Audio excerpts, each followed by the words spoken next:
everybody, and welcome back to Encounter Roleplay. My name is Will, I'm a D&D sex icon, and I'm back today with yet another episode of The World Tree Burns. We've got the full cast and crew back with us tonight, so let's go around, let's figure out who we are and who we're going to be playing today. And let's start with our illustrious Dungeon Master, Dan Dillon. Dan, how you doing, my friend? I'm doing fantastic. Thank you for asking. So I'm Dan Dillon, and I will be your Dungeon Master for this evening, and I will be handling all of the horrors and joys and friends and foes that these guys get to deal with for the next few hours. Awesome. Can't wait for it. We also have with us McLoken. How's it going, Logan? Oh, hi. I'm doing good. I have tomorrow off from work because it's America's birthday. And so I'm gonna play Breath of the Wild all day by myself. That's my plan. Yeah, I'm excited. I forgot where we left off exactly, but Dan will get us all caught up in where I can. I will indeed. Where we can figure out where Cloak, the gnome ranger of not doing shenanigans ever or shady shit, perfectly lawful good character. Don't judge me. All right, I feel the judgment. And if the podcast listeners, I hear the judgment as you listen and you shake your head at your listening device. Okay, I'm done. It's shameful. Be ashamed. We have Tall Squall with us tonight. Squall, how you doing, buddy? Hey, I'm doing good. Excited to be here. Excited to do some combat-y things. And I am playing Glazershun, who is our geomancer wizard, who is learning his way through this world, as it is very strange and mysterious. He's learning all kinds of things and is very excited about all of it because he's just that guy. Let's go. Awesome. We also have Laurelania back with us tonight. Tia, how you doing? I'm doing really great. I have both arms on this character. I can't complain. I'm going to be playing Kari, my... Don't. Just stop. It's not even funny anymore. I'm going to be playing Kari, my cat domain Shadow Fae cleric. Reverse that. And I am a little bit confused on where we left off as well, so I'm looking forward to our great DM's guidance on that. Absolutely. But last but not least, we happen to encounter Josh back with us tonight. Josh, how you doing, my friend? I am good. I am... I'll actually do an introduction. I will speak. For the sake of audacity, I will speak in recordings and everything. I am encounter Josh. I am playing Kane, who will not speak. He is a very quiet individual. He's a Dampier Ranger with his trusted companion, which is a large feathered bird, as an eagle owl. He doesn't really speak much. He's more of an observer, and I like to think of him as sort of like a guardian of the party, just every now and again giving them a little nudge away from just fucking disastrous decisions. It's not going so well, to be completely honest, but I try. Oh, Win some, you lose some. As for myself, I'll be playing Riodan, the Dampier cleric of the Hunger Domain. He's had something odd affect him, which is all of the words that I, as a player, say are actually his mutterings from his goddess Marina. Perhaps he is an oracle, perhaps he's just gone a little bit insane, but either way, my words are his words. We are one, joined together. But before we get into the game, I'll quickly remind you guys, of course, we're sponsored today by Kobold Press. Go over to koboldpress.com, check out all of their amazing Midgard books and materials, both in PDF and in print. We are using all of the Midgard materials, including the World Book and the Hero's Handbook for 5th edition of Dungeons & Dragons. There's also a Pathfinder version as well, which I saw in my local game store the other day. But definitely go and check it out on the website. If you're enjoying this series, go and support our sponsors, the best way to support us here. And of course, we're similarly sponsored by fantasygrounds.com. In fact, you can use all of the Fantasy Grounds materials. I should actually load the modules up here for us to use. That would be actually helpful of me to do. And of course, go check out waylandgames.co.uk. Oh, before I forget as well, Fantasy Grounds have 25% off on the Steam Summer Sale at the moment across the board, so definitely go and check that out. waylandgames.co.uk, all of their amazing miniatures. They have D&D books, RPG books and swag, along with a huge variety of board games. If you guys like any kind of games, go to whalengames.co.uk for up to 20% off the retail value. Of course, you can interact with today's game. If you haven't followed the show yet, hit the follow button and join us. Only a few followers away from you guys get to decide what happens next. And of course, if you haven't retweeted this tweet, go ahead and get doing so, because we will have another viewer decision where you guys can affect the game. Last but not least, donate to affect the game by giving players nat 1s, nat 20s, wild magic surges, and actual cannibal Shia LaBeouf. Don't read into the last one too much. And thank you to Andrew on that bombshell, who gives 2 wild magic surges to Carrie to kick things off. So I'm sure Carrie will get to rolling lows. But in the meantime, I'll hand over to Dan Dillon to remind us what happened last week on the World Tree Burns. Before I jump into the recap, Will, I have a question of procedure on those nat 20s, nat 1s that folks can so kindly donate to us. I had a few left over at the end of last session. Do those carry over, or are they good for one session only? Yeah, they will carry over. All right, then I should still have use them for excellent moments, but sure, yes. I certainly will. Then I should have 3 20s sitting around in my pool to use as I see fit. I believe you do. Let me go and double check. Yes, you do. This is the one here. Haha. Yes, you have them now. Very well, thank you, sir. All right, so when last we left our heroes, they had embarked on a strange journey. Riodan had engaged an armor smith, one Paula Everforged, to custom fit a suit of plate armor for him, since he was tired of being carved up in fights. And when he went to, I don't know if he was planning to try and make good on his contract, because he didn't have nearly enough coin to pay for the work and the armor itself, but he had a plan, I'm sure. He found her place ransacked and her gone amidst signs of a struggle. And so the party gathered and they tracked the scent and actual just physical trail of these assailants who seemingly abducted the dwarf smith through a track in the cartways, and then out through a gap in the wall of Zobek and across rivers to the north into the Margrave forest. They had a scuffle with some of the wildlife there, and the quick intervention of Cloak turned one of the wild creatures, a brown bear, to the party's side with a quick spell that charmed the creature. And that bear is still amongst your number. The bear, I will remind you, has a pretty nasty looking wound, sort of torn down one of its shoulders as it was embroiled in some sort of scuffle that drove it towards you in the first place. So you have that bear with you. You also have, of course, Puff Puff, the golden-furred, silver-eyed hound that Cloak befriended down in the cartways when you had stopped some dark cult activity.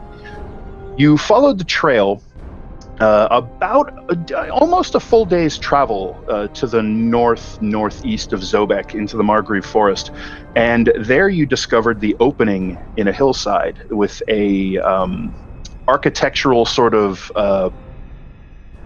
doorway, a wide doorway, easily 20 feet wide, leading into a great tunnel.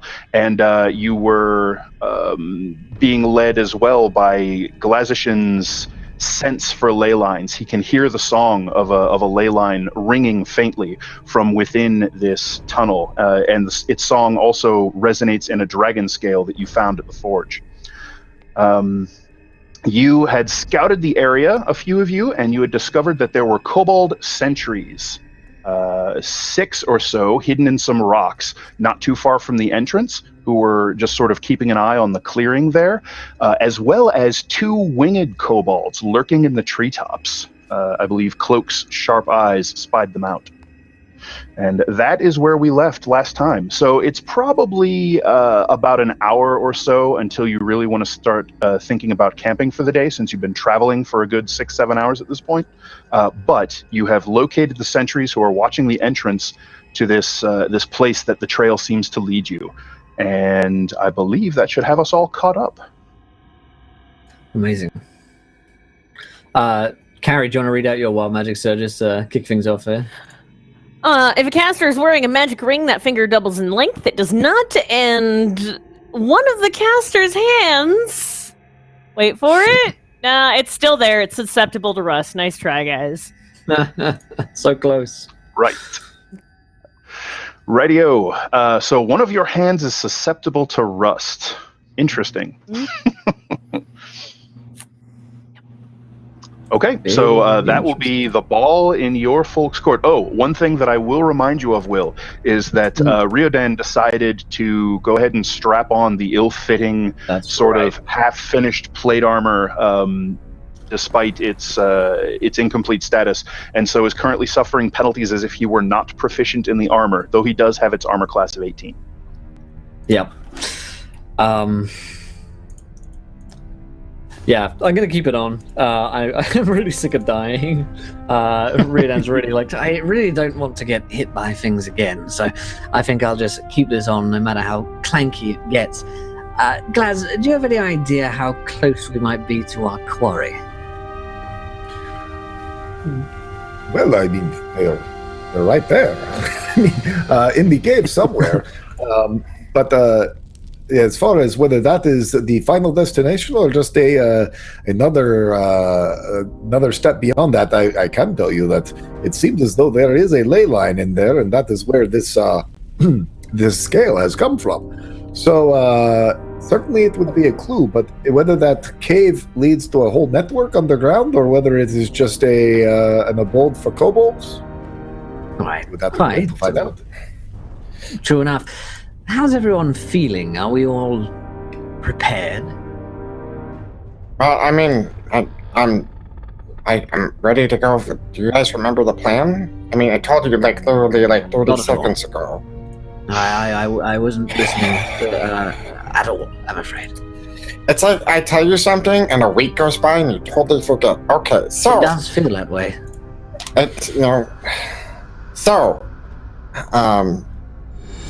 I was going to ride in on the bear. Josh gets a bear mount from Winfora here. The bear is not fond of Cloak. Well, we will make a note of that for when the charm spell wears off. I mean, oh no. Oh. This is going to turn into an alpha predator kind of thing where it's going to be me versus the bear, and I'm going to be like, no, you're not in charge here.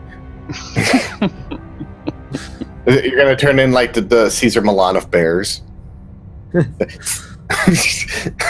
I would look at you guys and be like, so I was going to charge in with the bear and Puff Puff, and we were going to take out the 6 kobolds on the ground. I think it was 6, if I remember correctly, Dan. You spotted 6 sentries on the ground, hidden behind some rocks and in some underbrush, with 2 winged kobolds lurking in the treetops.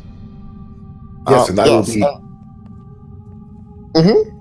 Yes, I will be behind you to give you support going in, but they are going to take care of the ones in the air because I have things that can hit multiple people at the same time.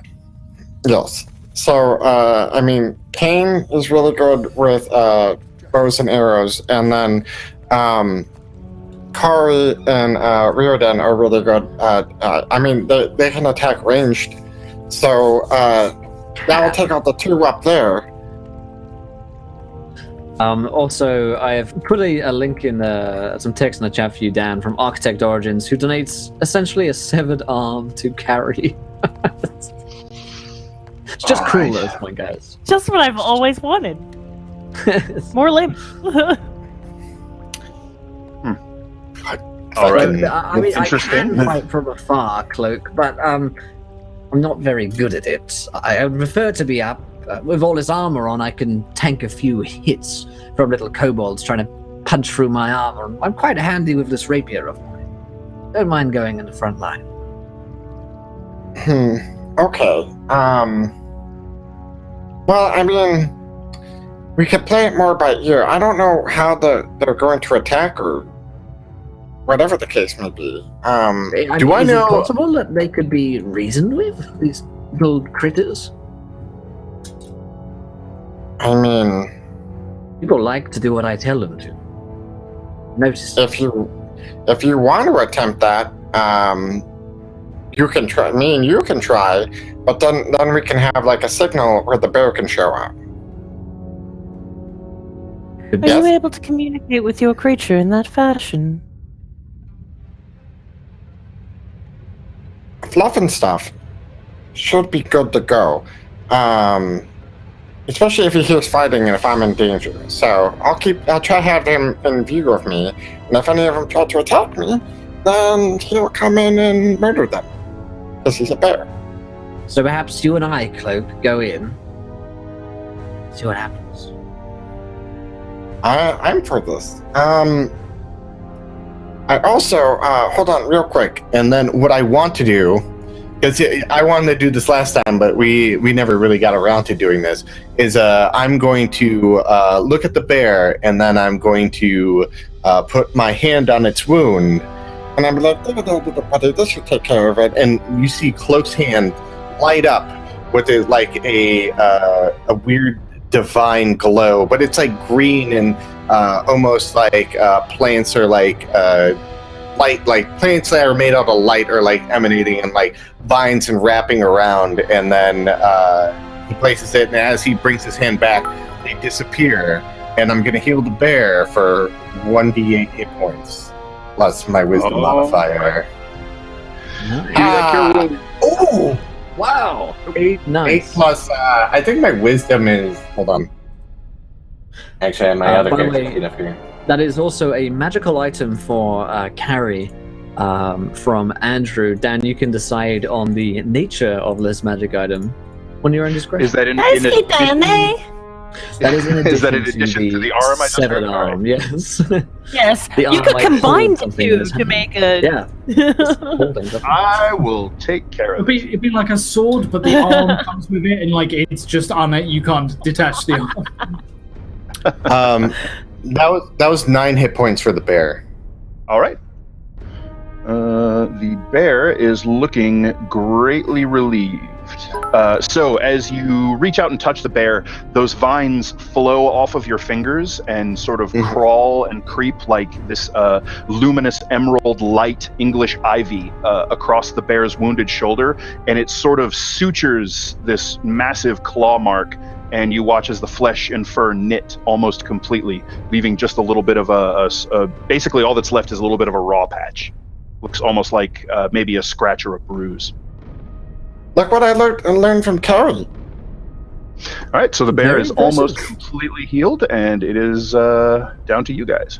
If you are going inside of there, I would very much like to get closer to that ley line to see what it is all about. Well, You my only understand. thought here. Go ahead. No, Glaz, my friend, you are, without a doubt, the most intelligent person I've ever met. But sometimes your drive and your desire for ley lines, it puts you in bad positions. We must be careful, friend. The hunt is on. We're making friends, yes? If we're going in and being friendly, I'll just say, hey, I friendly want to take a look at your ley line. It's like I borrowing a can, cup of sugar, right? I would Glaz? never give you sugar. Let me put it this way, Carrie. Glaz, you have a certain way about you, which I think kobolds won't like. You're very Tall. you, and as much tall, very tall. And as much as I love your personality, I just sense that it might be one that kobolds have a strange adherence to. So perhaps Sort of it would like- be best that you stay back here. Sort of like the dwarves. Dwarves don't like me. I don't know what it is. They just always have been so mean to me. Okay, I will stay It's here. okay. No one really likes dwarves. You know, what This you guys is can true. do. Not even most dwarves like dwarves. I'll be honest. What you We're guys come a can little do bit- is. Well, I'm just saying you guys can get in position as we walk up and distract them, and then if they come out and attack us, you guys have advantage, and and then surprise them, get in there, and show them what Yes, you got. you- Use your clever magic to do what you do best. I'm just going to shoot them. That's also valid. Valid Just- life just choice some- you've made. Just imagine their cane in the fighting ring. But don't do that. You'll imagine that they'll beat you up, and then you'll feel bad about it. Imagine it's a small little. Imagine it's a kobold, something small, nice and easy for you to destroy. Not something scary and big like Cain, an insurmountable wall of force. I kind of slowly turn over towards Cain, see him standing there being silent and judgmental as always, and then look back to you guys and kind of shrug. Okay. When you look at Cain, the owl perched on his shoulder sort of fluffs the feathers around its neck and the back of its head.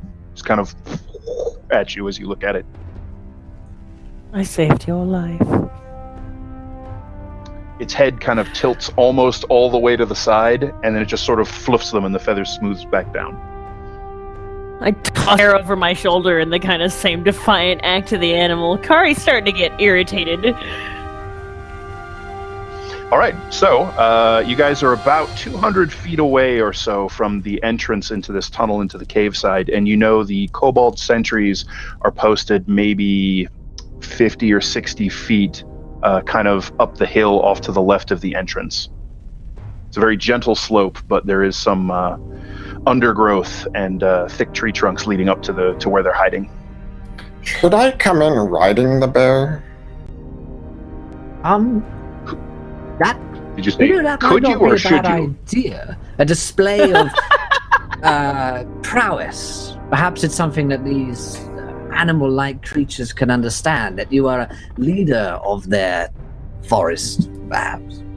It might just scare them shitless and then they'll start killing you. That's what I'm hoping for. Right. To scare the shit out of them. Yes. Okay. It'll go one of Alright. two ways. Either way, someone's going to shit themselves. That's what I always say. Yes. And that's a Shadow Fae mount for Carrie that hates Dampiers from Andrew. Some kind of mount for Carrie. That's awesome. Appreciate it. All right. You're super good. Laz, what should I have as a mount? I bet you know better than I do. Oh, if I could go shopping, but I was going to say between Dan and Ben, they will have something long before I can come up with something.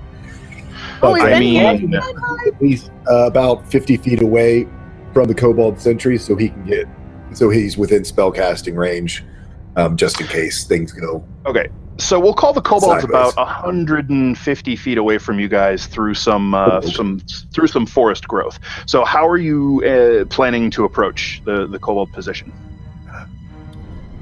I mean, quick question just for Glaz: is there any cover in front of this cave that I could get line of sight within like 60 feet or so, or is it like a clearing Not really, in front? No. Yeah. Okay, So it looks like I'll stay back and get ready to run if I need to. right. So it looks like, the entrance to the cave is essentially in a little bit of a clearing. If not a complete clearing, then at least a partial one. Like there's still pretty dense canopy overhead. The trees spread their branches far between each trunk. And it is, at this point, probably well into dusk. So the forest is starting to get darker. We'll say it's dim light everywhere under the canopy right now, but thanks to your dark vision, you can all see just fine. Within 60 feet of you, at least. Beyond that, it's a little hazy. And there really is no cover leading in perhaps the last 60 or so feet in front of the cave entrance. There is light cover and sort of obscurement from the undergrowth leading up to that point. So you think you could sneak that close at least without too much trouble? I said wait for them to get distracted by Riordan's and mine approach, because they'll all focus on us and then they'll not pay attention to everything that's going else around them. Right. Matt, are we ready to do this? I'm good. I've got a good feeling about this. Okay, fluff and stuff. All right, so the Am plan I- is, if I read correctly, that Cloak is mounting up on the bear and just charging the kobold position. Is that right? No, we're gonna walk up and we're going to try to reason with them at first, and Actually, can I make an insight roll on what I saw from them to see if I could gather, if I could reason with them? Sure. You can go ahead and make a wisdom insight check, and we'll see if you were able to glean anything worthwhile from them. Let's see. Is this how it works? Do I grab the dice? Oh, Yeah, you grab the die and then toss it on. Okay, no, I added the skills to the character sheet, so I'm trying to get used to using the... Oh, okay. Ah! Oh! 21. Nice. All right. So the main problem here is that you really didn't have any sort of interaction with them. You didn't really have any context to try and gauge their mood as would be directly related to intruders, visitors, whatever.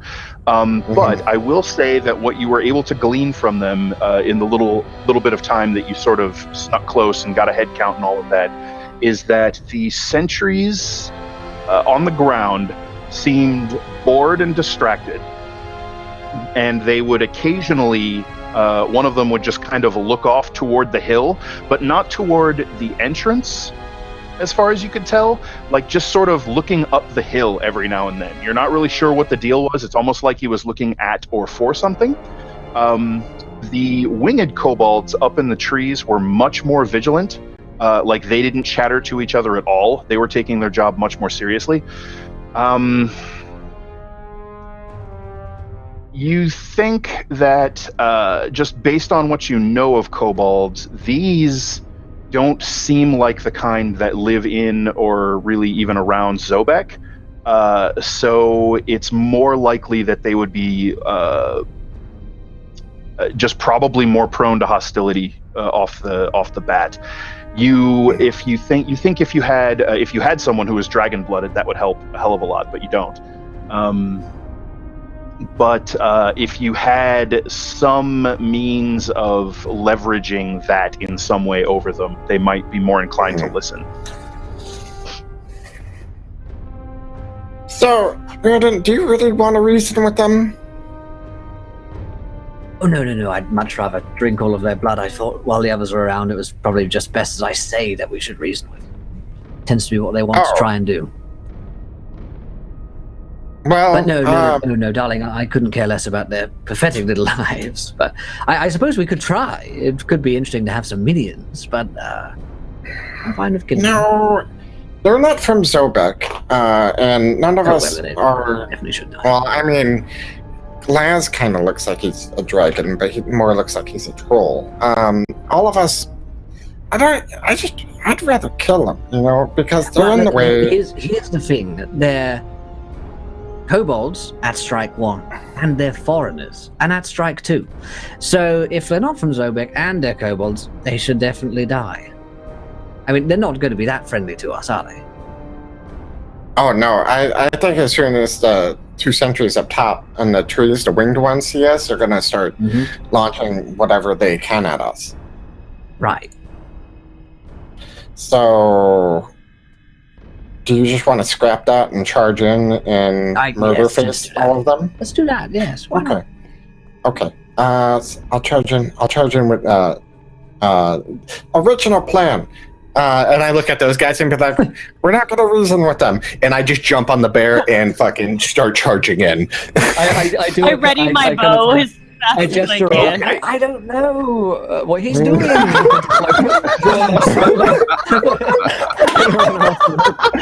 All right. So Cloak has thought better of it and has quite frankly had enough. He clambers up onto the bear's back, and the bear sort of bristles at that a little bit and looks over its shoulder at him. But when he realizes who it is, the bear relaxes a little bit. And when you kind of put your heels to it, it just sort of bellows and takes off, tearing at the earth with its claws. So, here's one thing we need to keep in mind real quick before we get into what everybody else is doing. Are you planning to have this bear, are you going to control it, meaning that you decide where it goes, but that means it can't attack? Or are you going to let it have its reins, essentially, and you're just along for the ride, and it's going to do whatever it wants? Choose chaos. My plan was I was going to go wherever there was a large mass of them, the bear was going to charge in, and then Cloak was going to jump off and attack the next closest one, and then the bear have reins. If it's easier for me to control the bear and like do the bear's rolls, that's fine. I don't care either way. The issue, so the controlled versus uncontrolled mount, the difference is whether the bear can attack or not. If you're controlling it, you get to decide where it goes and how it does, but it doesn't get to attack. So if you want the bear to attack, you're basically just pointing it and saying go. And if you're hanging on for the ride, you're hanging on for the ride. Okay. I'm hanging on for the ride and using it to springboard and jump at the next closest kobold. Sure. So what is everyone else doing as we get ready to roll initiative? Well, Glaz had pulled out the book trying to best figure out how to tell a kobold that he just wanted to borrow some ley line magic. And Got it. was a little flustered. Wait, what? And put this book back in, and gets himself ready, and he's like, okay. It starts to run that way to get himself into... Actually, yeah, he'll start moving forward with the idea that he'll do some spells once he gets into range. Okay, Josh, I think you were speaking up there before I had to figure out the bear's silliness. Do you have something? Yeah, no, at the back, Kane is just going to knock an arrow, and I'm going to try and cover Cloak. So as he's charging forward, like the first one that turns and spots him, which I imagine is going to be like all of them because it's a fucking bear charging forward. But I'm going to try and drop their sentries. There is no stealth in this approach. All right, so let's go ahead and all roll initiative. Yeah, let's all roll some initiative, shall we?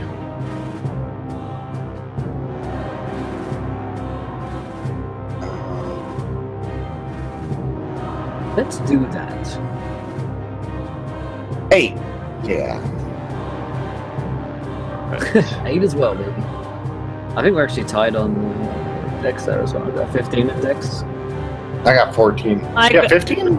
Okay. Oh, yeah, that's fine. I've got a 17 initiative because I get +1 on mine. I'm just refreshing. Mine is taking a second to load. All right. Everybody rolled up? Just Yeah, me. like us to are you calling it out? Do you want us to call it out? Yeah, I'm gonna count it down. So, okay. Once Josh is good. All right. So, anybody 25 to 20, 20 to 15. I got a 17 card. All right, we had a 17. Glaz is on 16. 16. Right. What was Kane on? Kane and Kari are both on a 17. Oh, all right. So Glaz was the 16? Yes, Glaz is a 16. Alrighty. So, so the bear is also on 17. So I think I'm going to make a decision and say the bear is going first, since you guys were kind of following its charge, if that's cool by you, and then you two can decide who goes first between the two of you. So Kane or Kari, who would like to go first? I feel like Kane. I'm gonna let Kane go first.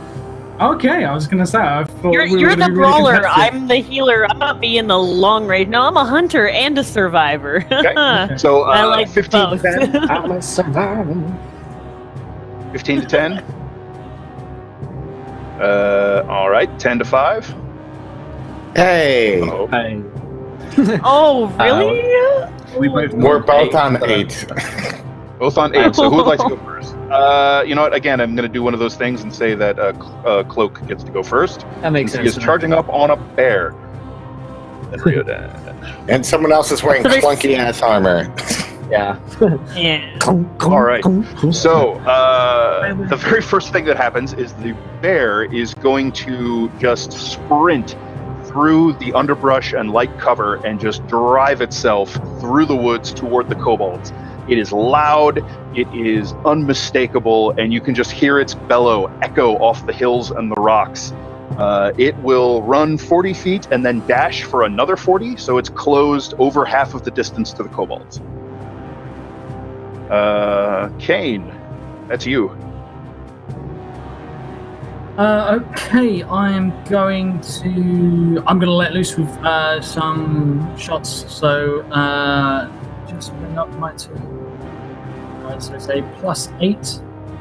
And I will have to just one of the sentries who's watching over the approach for a 13. Do we have? Are we surprising them? Do I have advantage, or are we not? No. You've sent a literal bear howling at them. Literally, I did that. That was me. That's all on me. Yeah, you're absolutely right. So that is going. No, they're well aware that there are bad guys over here. All right, so a 13. Unfortunately, your shot is spoiled by just sort of the undergrowth and stones behind which the kobolds are taking cover, and you can hear the clatter of your arrow ricocheting off one of the rocks. Kari.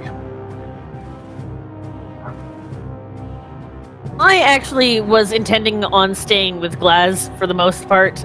She's still a little uncertain when he goes into battle, as is, so I'm going to hold my action with my bow, holding for if anyone charges me or Glaz.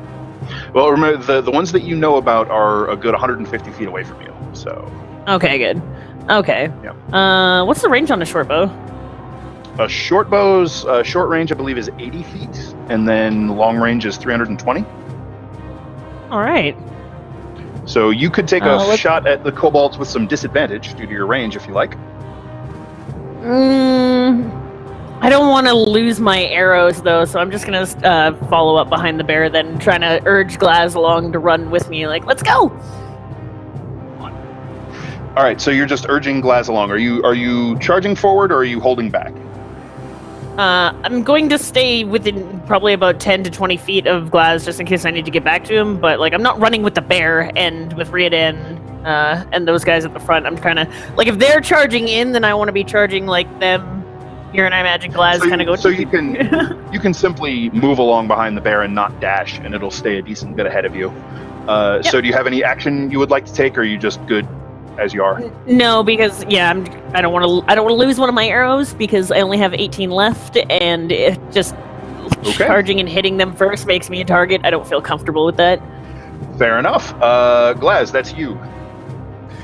So is if I move forward my distance but not dash, do I get within 120 feet of any of these? Yeah, so you are about 150 feet away from the kobolds on the ground. So if you move your speed toward them, you'll get to within 120, just within 120. Cool. How about the foot ones up in the air? The ones up in the air are going to be a little more distant because of their elevation. Gotcha. So they're going to require probably a second move or a dash for you to get in range of them. Glaz, being ever helpful and trying to do what he said he was going to do, which was clear a path, is going to cast Chill Touch on a kobold as he gets into range. It has 120 feet, so I think it's going to be it's going to have to be all but what's directly in front of him after moving forward 30 feet and running. So go ahead and make your ranged spell attack. Okay. That's an 18. 18. All right. Even with the cover, with your proximity to the ley line, you're starting to pick up, if you're not in its area of influence yet, but there is just the very faintest tendrils of ley energy bleeding into the land around here. And you're able to hone in on that and almost see the pulsing heartbeat of the kobolds hidden in front of you. And as you do, that blue lance of energy sort of comes up out of the earth and reaches into that bright red of their blood. Go ahead and give me some necrotic damage. Yep. That is a D8. Yep. That is 6 points of necrotic. All right. The kobold throws its head back, and its muscles kind of stiffen, and it can't even cry. It just gasps as you watch that sort of red energy from its heart and blood go cold blue, and it just topples. Yeah, it's interesting because when Glaz casts it, he sort of starts humming to himself, and he doesn't point his hand forward. He actually points it at the ground. You're almost using the energy of the ground to cast the spell instead of necessarily flying through the air. Right. It's like he reaches down into the earth, and then the rest of you can see this faint, ghostly bluish glow where this sort of thin, emaciated version of Glaz's hand reaches up out of the ground, grabs the kobold by the chest, and it just dies. Kobolds. Well, they don't like that at all. So they are going to... Man, there's a bear coming at them. That bear charged up 80 feet. So they're going to shoot at the bear and at Cloak. Damn it. Go away.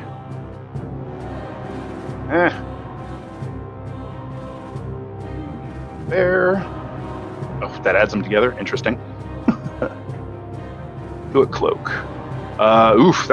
Looks like it's going to be just a big pile of hits. So Cloak, a hail of arrows comes firing at you from the kobold's position. You suffer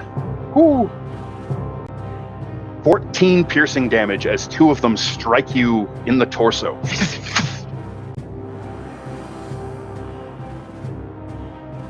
How you looking there? I'm still up. Like, holy shit, dude. Right. The arrows kind of rain down and pepper into the bear as well, and it bellows in pain. And you can see the arrows drive through its hide, and blood is now pouring out of those wounds. What the fuck? That's a lot of high rolls, man. Right. So that's... What's the bear's AC? The bear's AC is 11. Okay. And my lowest roll on the shots was a 10. All right, so that's the kobolds. Cloak, your turn. All right.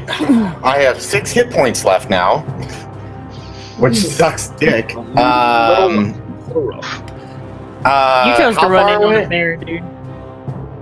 I didn't Sorry? think they would all have like ranged weapons, but what is their? How close are they to me?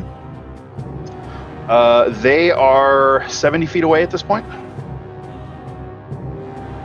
And do I have any cover from the underbrush, or? You could probably grab some if you wanted to. Up on top of the bear, not so much. And I'm gonna have to sit on the bear and charge in because there's nothing I can do. Okay, so well, that's what I'm doing.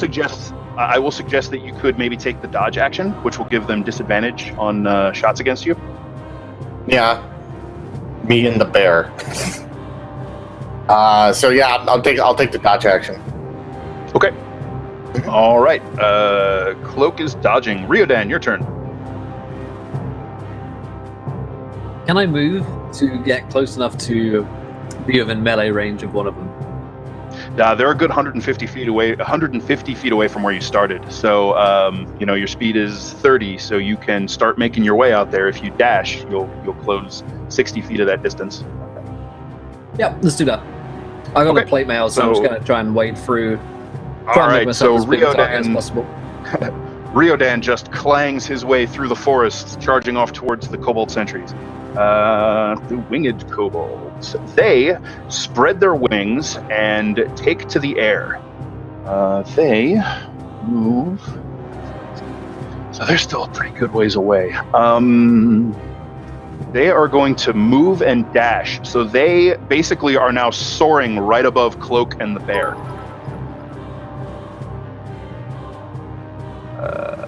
Back to the top That's of the a order wild is magic the you. bear. A wild magic surge for who? My good self. I'll look this up for you in a Yes, second. good. Very well, very well. All right, so the bear is going to just barrel towards those kobolds. So he's going to, he's just gonna throw himself in there. So he's gonna run and dash another round worth. And lopped off my arm. Uh-oh. So Kane, it's your turn.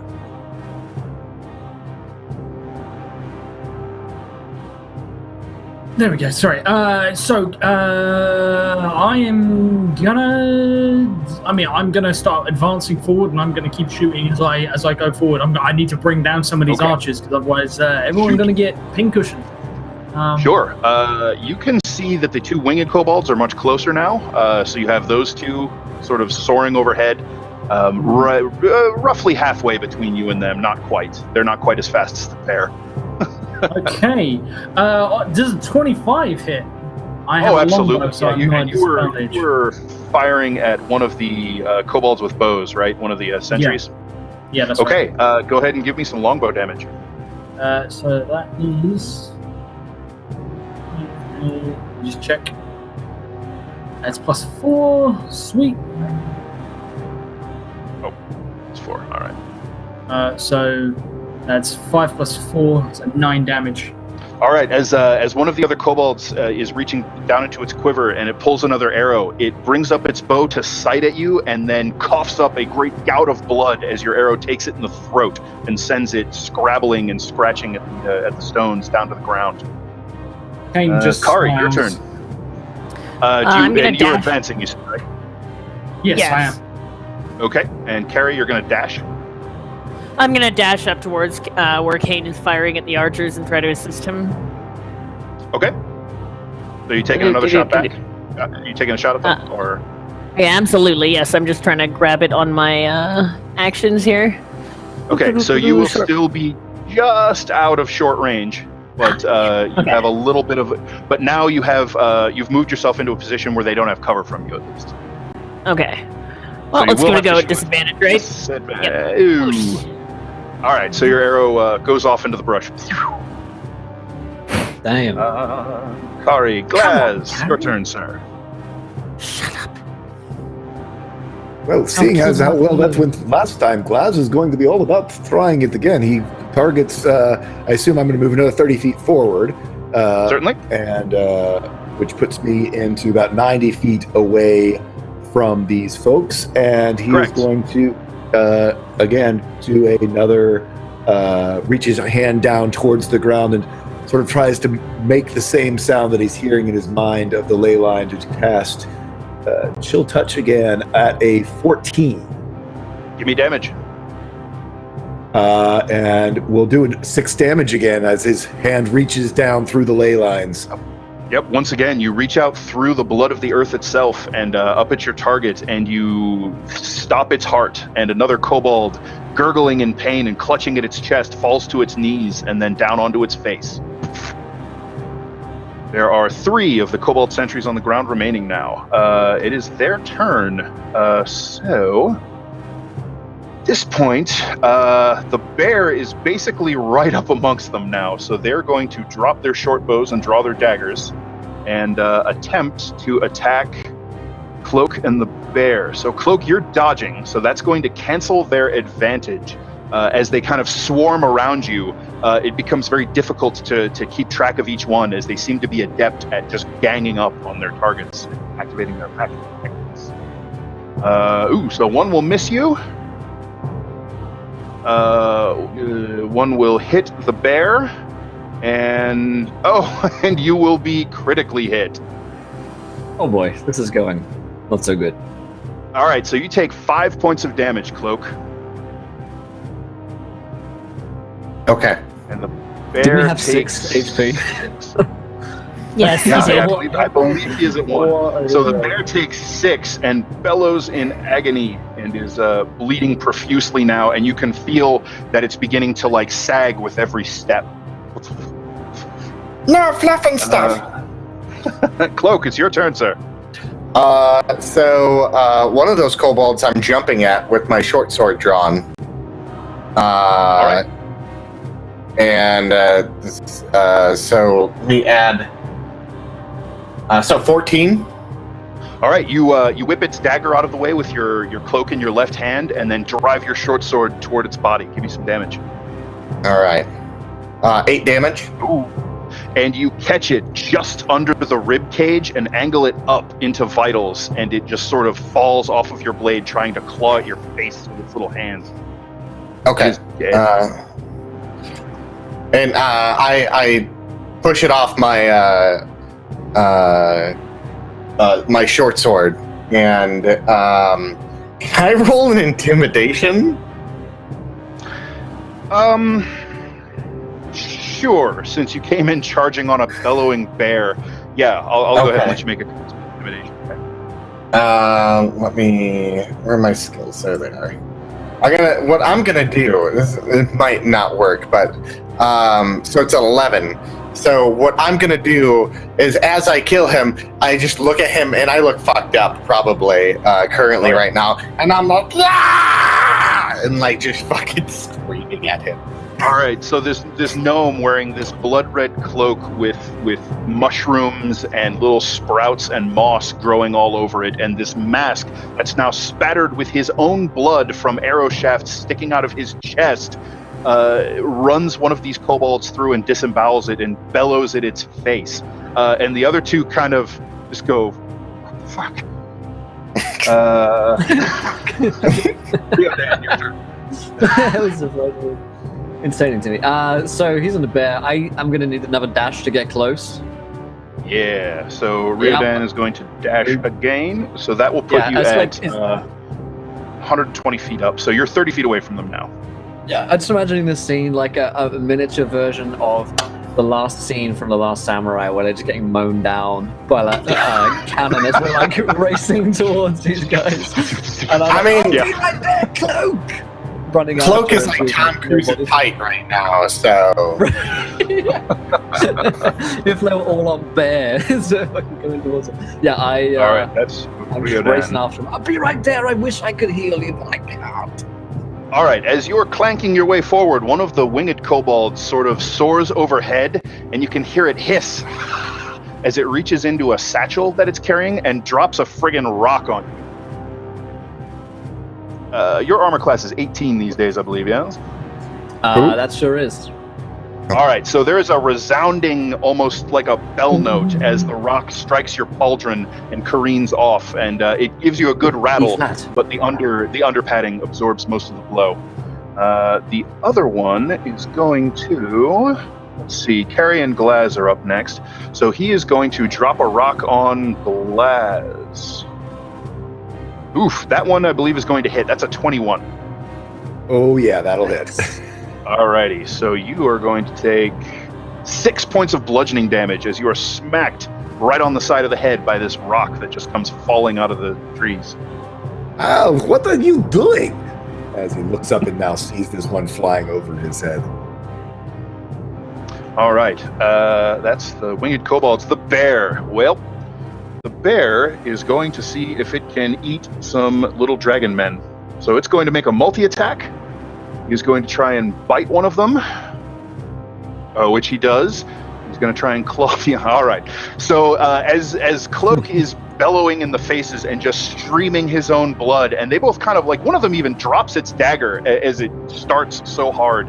And the bear just comes in, looming over him, sort of steps over him, crushes one of them into the ground with its paws, and like jumps on him once for good measure. And you hear this sickening as bones shatter, and it just mid-roar closes its jaws around the head and shoulders of the second kobold and shakes. And you're not sure where his legs end up.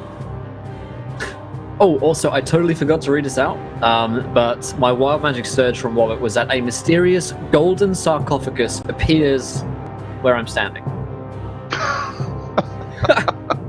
It turns into the mummy. All right. Please no. Or in the cave? Brendan Fraser. Yeah, probably in the hall, since that's not something that'll have an immediate effect right now. Probably not one that you want anyway. So we will deal with that. Sarcophagus check. All right, so that was the bear. Kane, your turn. All of the kobolds on the ground have been dealt with. Okay, are there still the winged ones? There are 2 winged ones, yes. In which case I'm closing down. I'm still advancing forward. I'm gonna make a shot at the next winged one. It's a +8.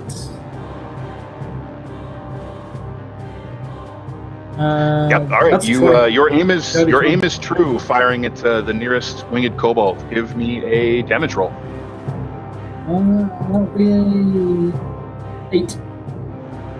8. That is enough. So you tear through its wing membrane, and it was just mid-downstroke on its wings, and so the added force on that wound rips the entire membrane all the way from joint down to the end of the wing, and it screams and just death spirals into the ground. And does not move again.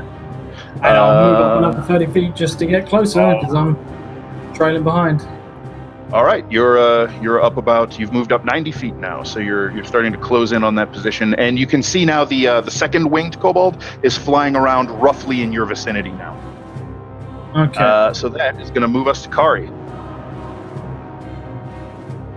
How far away is Cloak from me? Cloak is all the way up at the bad guy, so he's a good 60 feet away. The only foe that you can see remaining active right now is the second winged kobold, and you have range on it at the moment. I am going to fire my short bow. I don't want to waste a spell on this. I think Carrie's I ahead should of me. waste a spell on this. Is Carrie ahead of me? Or is she sort of... I'm kind of a bit near you. Yeah. I had run up to you to help fire at one of them, and then I missed, and then I go and I fire another one, and I missed, so... You've been walking and firing this whole time, so she dashed once, so if you guys are basically even now. If she keeps moving, she'll get ahead of you. Okay, so as like she shoots and misses, Kane just chuckles slightly, and he quietly says, almost under his breath, "To kneel." As I'm two kills ahead of you. 2-0. All right. So that was Carrie. Glaz, your turn. So, how far am I from the cave entrance?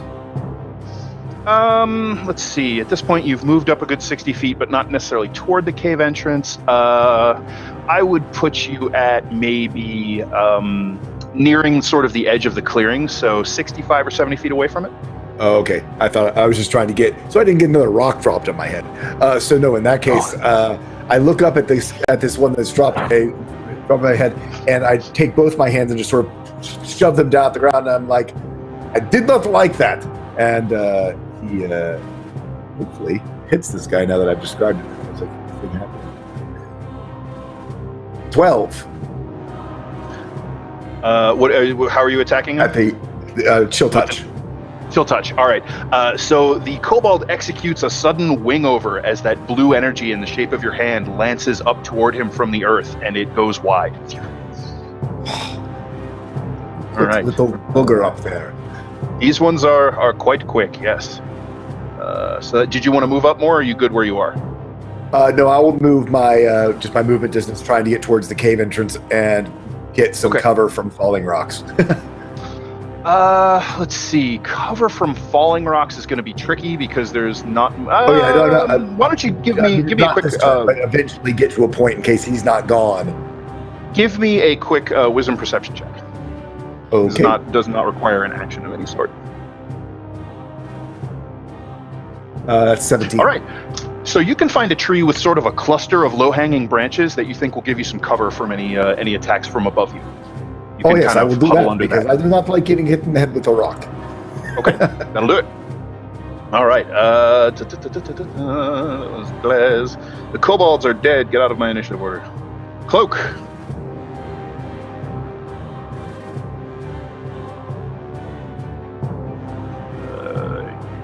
I'm muted. Yes, you are. So how far is the other winged kobold from me?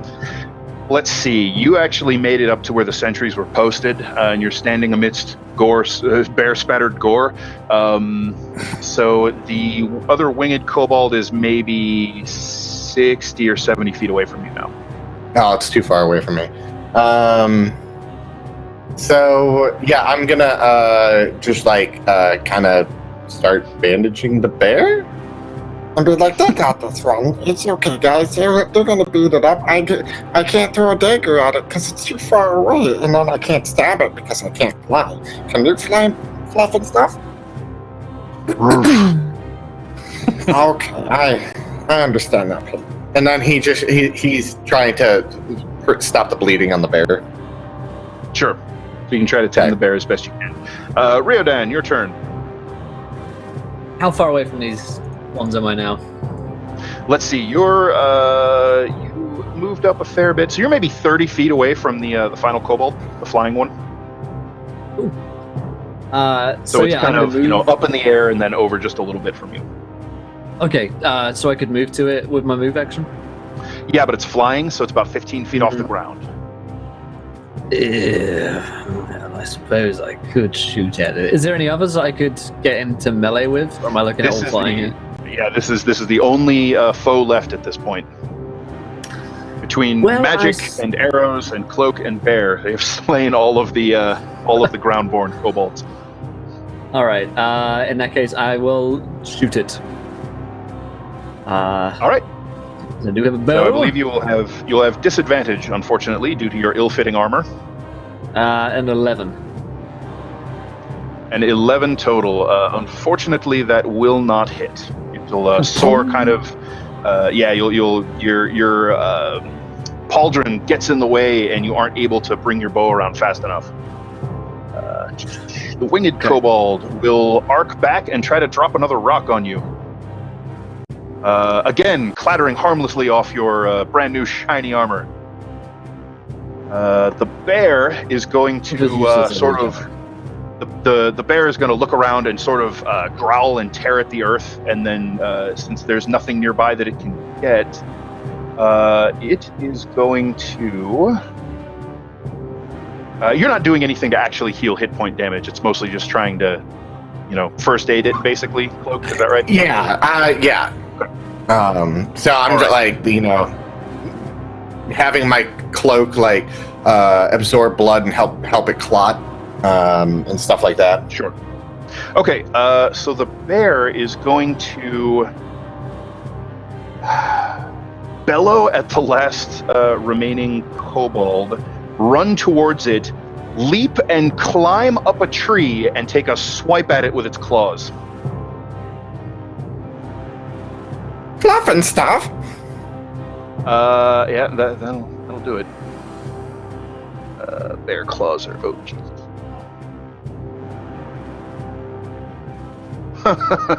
So he bats down at it, and you hear something crack as he gets a hold of it and basically slams it, hooks it with its claws, and then slams it into the tree trunk, and then just sort of scrapes down the bark.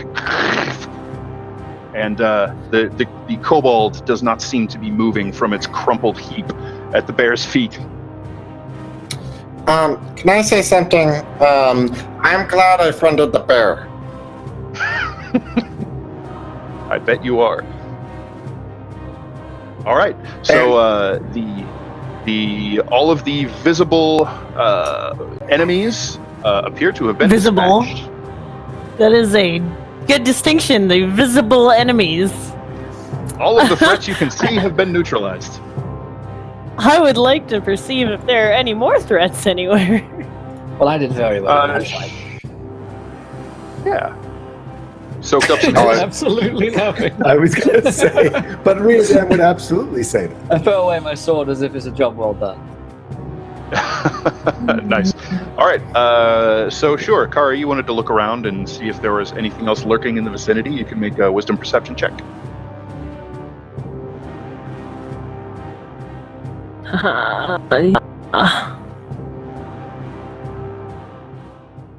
All right.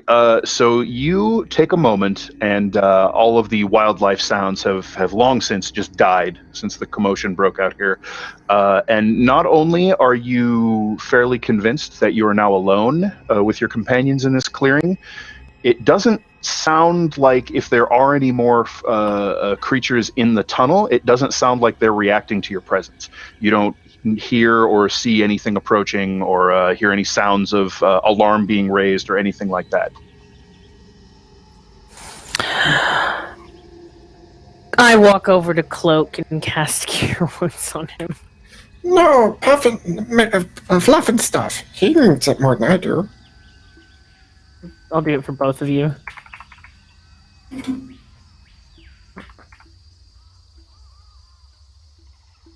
How many hit points do I I get back? would heal you, but 4 for you and 4 for it.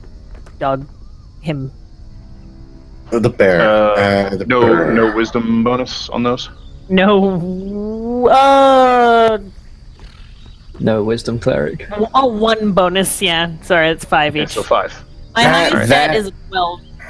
So. The bad thing you is I could. As you heal Cloak, like he's already like kind of broken off like some of the arrows to like not have like giant arrows sticking out of him, and then like as you heal him, like the healing just like kind of like takes the arrows out and like heals over the wounds that he does have, but he still looks like shit. He still has like a scar that looks like freshly tender for where he got like slashed and like stabbed from the critical that he took earlier, and then Fluff and stuff looks like a blood-soaked bear probably right now. Yeah. So he looks intimidating as fuck. You're very well His fur is matted and clumped with blood. Yeah. You guys mind if we like take a break or something? I could take a break. That was a lot of running I Would just be did. most wise. Yeah. They tried to shoot at me a lot, just pings right off. Good armor. Well, next time you ride the bear, and then we'll put the Oh, bear in goodness. armor too. No, I think I might be allergic to animals.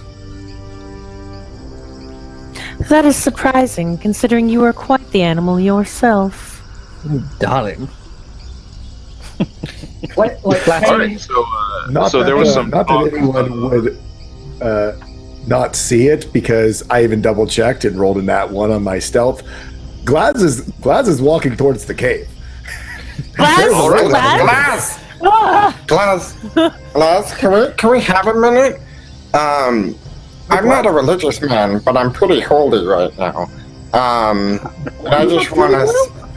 More like the cheese. I point at the bear and then I point at like all the arrows that like I've just taken out of me, and I was like, Did you not see what happened?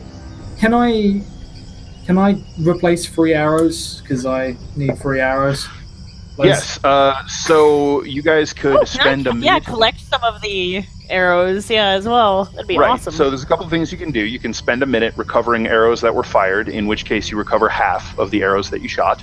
Although I will say What that about- each of the arrows six, from other each people. of the 6 kobolds also have some arrows on each of them, and you can recover a total of 30 arrows. do they have any money on them? They do not have any money on them.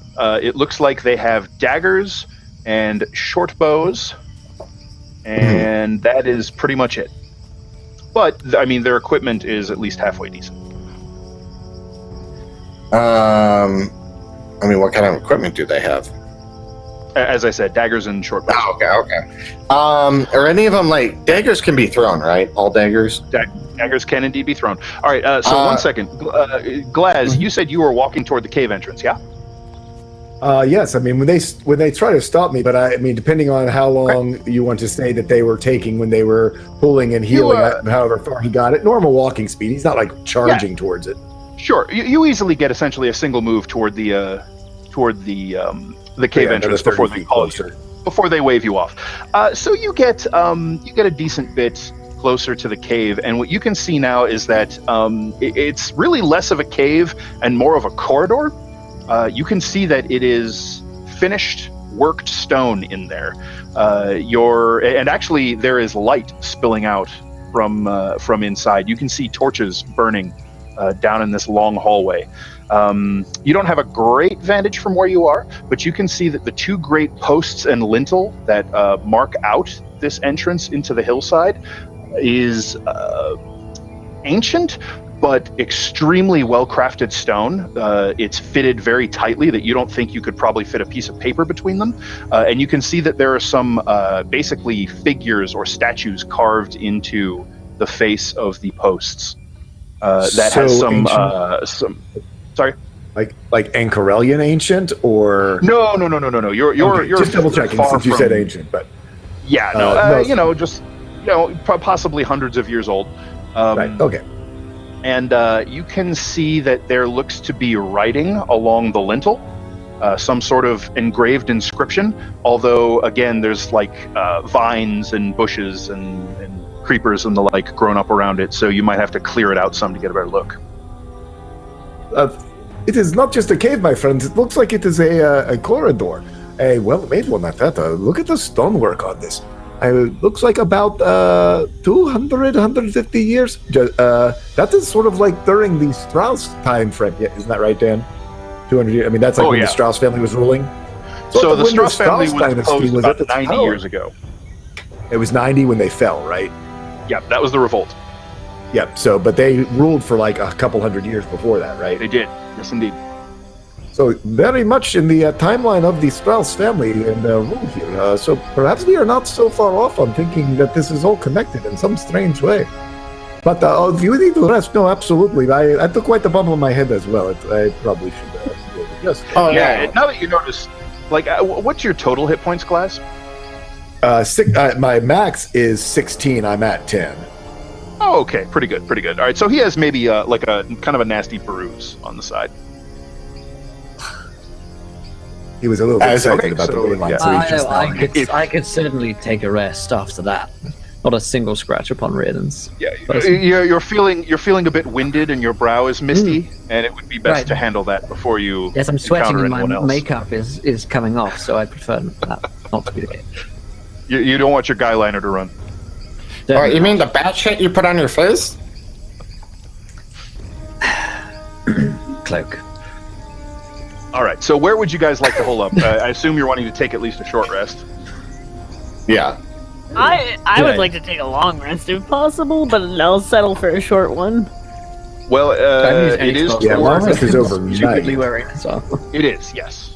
A long rest would essentially be sleeping overnight, and it is coming up to about that time. But so you could take one if you like. Perhaps a short rest to see if we can find a nice place to camp for a long time inside, so we are not out here in the open. With a cave. I know we can that you want is to inside. go and see the ley line, but we Yeah, must well, put our there's also safety ley line in level. there, and it is a very I- convenient thing. Have noticed. I, Can I? It's not going to get any Do we sleep really over want here. to sleep with a unexplored cave opening right behind us? That is probably like not the a- best idea. He's like a If child I've the learned night before anything Drow from caves, Christmas. it's that. Dampier Christmas. I mean, how's everyone feeling? Because I feel like shit right now, and I'm sure Fluff and stuff. I don't know if he can fit in the cave, but he The cave entrance is about 20 feet wide. Oh, I mean, he can fit to the cave, but he's still pretty beat up. If you guys were, I was riding him, and he was like, blood was pouring out everywhere, and I was like, holy shit, look at all this fucking blood everywhere. And then all of a sudden, I was getting stabbed and full of arrows, and then, yeah, I need a fucking rest. Can All right, Kane have a look and see like how far he can see in, like without parting from the party? Just how far can I see into the cave? So there is light inside the cave. Now that you guys are a little closer and have a better line to look into it, you can see torches burning in there.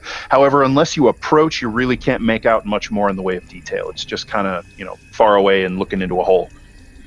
You can see. You know what? Go ahead and make me a perception check with disadvantage, and we'll see how much you can make out from here.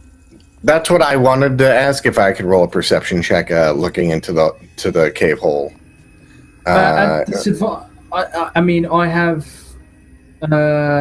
dark vision as a. Yep.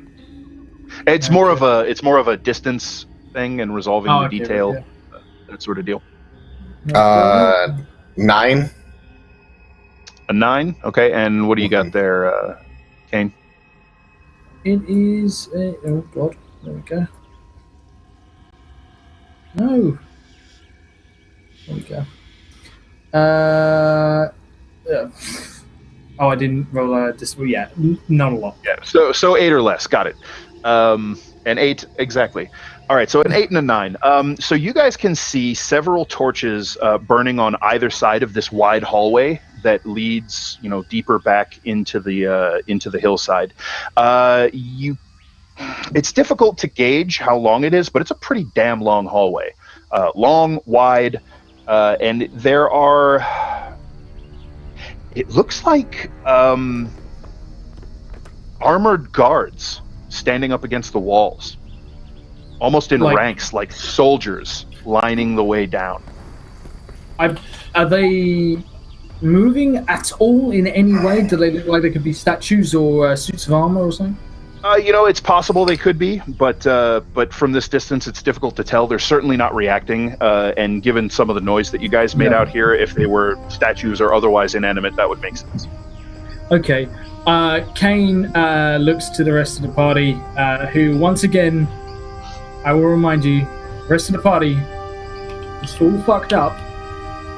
Kane is absolutely fine. I'm going to be your sentry once again. I haven't taken a scratch, darling.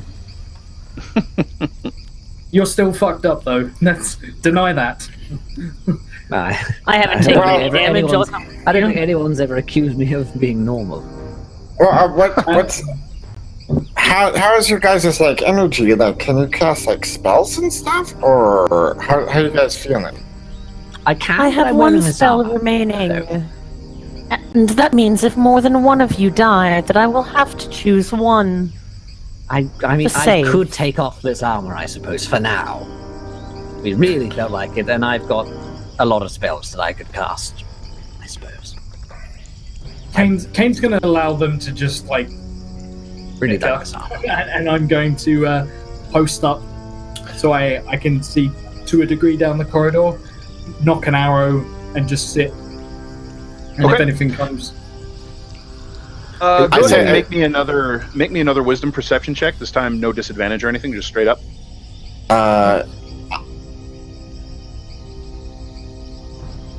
Oh, goddamn. 6. Got it. Nailed it. All right, well, I will keep that in mind. So, where would you guys like to find a place to rest? Whereabouts do you want to be? Can we send the owl to scope for somewhere? I mean, I figure just here in the clearing, but where we have a good view of people who might be approaching us, because we're short resting now, long resting later. Is that where we landed on? Question, did we come from the hill, or was the hill from a different direction?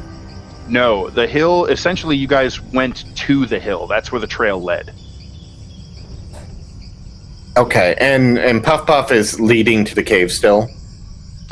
Yeah, Puff Puff was kind of hanging back during all of that and moving through the underbrush, and so evaded any pain from the kobolds, but also didn't get into the fray very quickly. Yeah, but no, she's leading us to the. Well, basically, I mean, okay. you've figured it out. Yeah, the trail you guys were following using her sniffer led you to this cave. He would look at everyone and was like, okay, let's take a short rest and then venture into the cave. I just need to heal up a little bit, and then maybe we venture deeper inside, and then maybe we killed all the kobolds, which I think by my calculations when I tracked them earlier, there should be 4 left. Okay, so I will also say, since you guys have spent some time around the clearing, the rangers with favored terrain, with a natural explorer favored terrain forest, there are a hell of a lot of tracks going into and out of the cave itself, and then just sort of around into the surrounding woods. You would say, I mean, it's difficult to tell because there's a lot of retread, but that was certainly not even close to all of the creatures that could be in this place. You see kobold tracks, as well as several sets of medium booted tracks. Yeah, let's take a short rest, and then, because all right. Riordan, are you just not able to cast spells, or?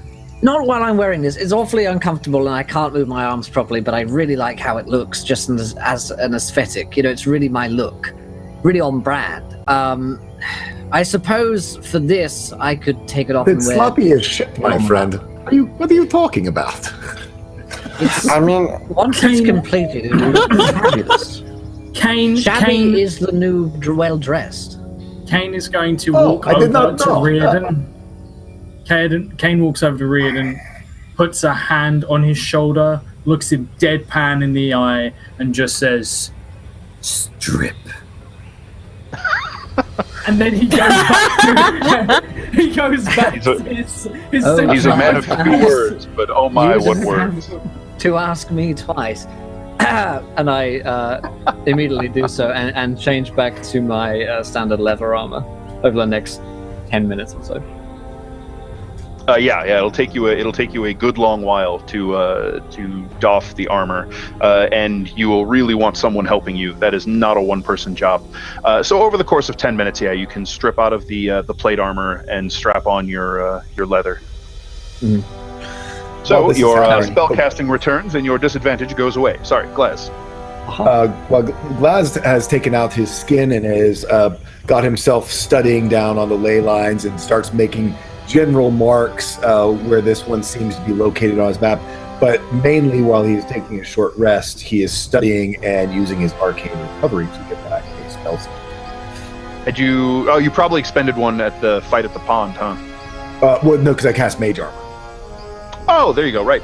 So yeah, no, Which it's that way I have all my spell slots and still have Mage Armor. Rightio. Although I will say there's probably not a whole hell of a lot left on your mage armor after the short rest, but it's still going for now. It's 8 hours. You guys traveled for most of the day already. Right, but I didn't cast it till we right. You got yeah, out that's why you have a little bit of time left on it. Otherwise, Okay. it'd be dead by now. Yeah. Okay. I didn't realize we had been traveling for that long. Yeah, you guys traveled for 6+ hours already. Yeah. I rolled my hit dice. I'm at full hit points. The bear, I don't know how well the bear is. Or how many hit dice the bear actually has. The bear has... the bear can spend some hit dice, which, if you want to do, you may. It's 4d10. All right, hold on. You may spend as many of those as you like, and you do them one at a time. And its con bonus is 3, so that's 5. So 5. How many hit points? He is at 16 out of 34. Okay, 16. That's 10, so he's at 26. All right. And he's full.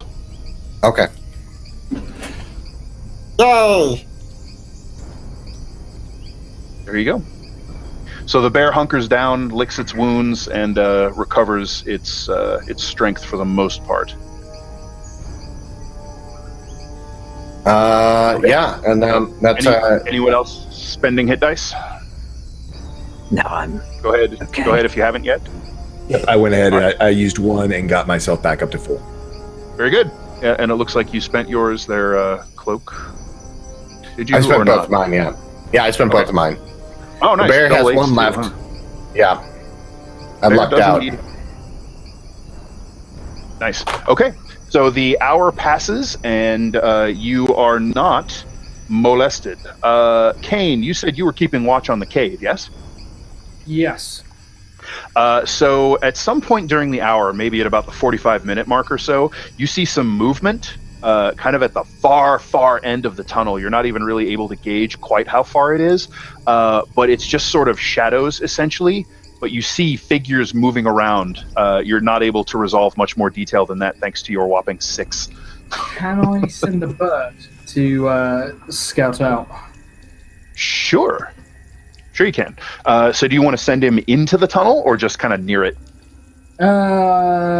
Into the tunnel. I send the bird down because I'm curious to see if the statues or soldiers respond in anywhere, if they are genuinely just inanimate objects, and also see if you can come back and just let me know how many are ahead.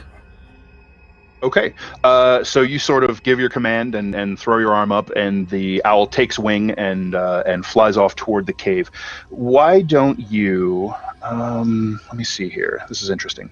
What is the bird's name? I know we've sort of almost touched on this before, but got derailed because of this, that, or the other. Have you named the owl? Oh, I have. Oh, hold on.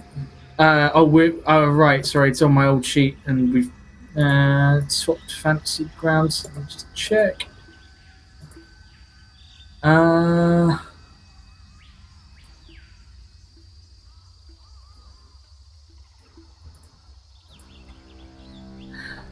It is Whisper. Whisper. I like it. All right. So Whisper takes wing and flies across the darkened clearing, because now night has fully fallen.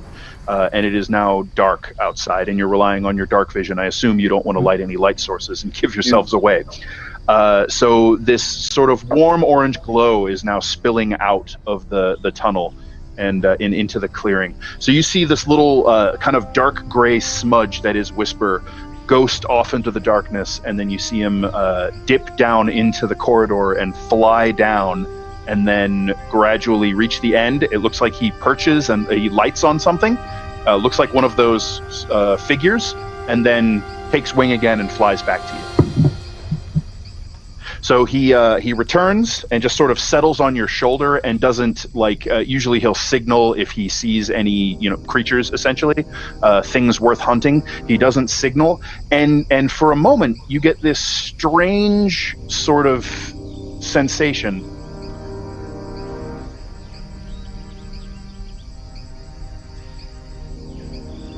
What kind of that sensation? you are quite. You get the idea that the corridor is just over 100 feet long. You're not even sure how you know that. It just sort of like if you were to have walked down a block and felt that was roughly the distance, right? If you understand what I'm saying, you just get that sort of realization after the bird returns. Okay.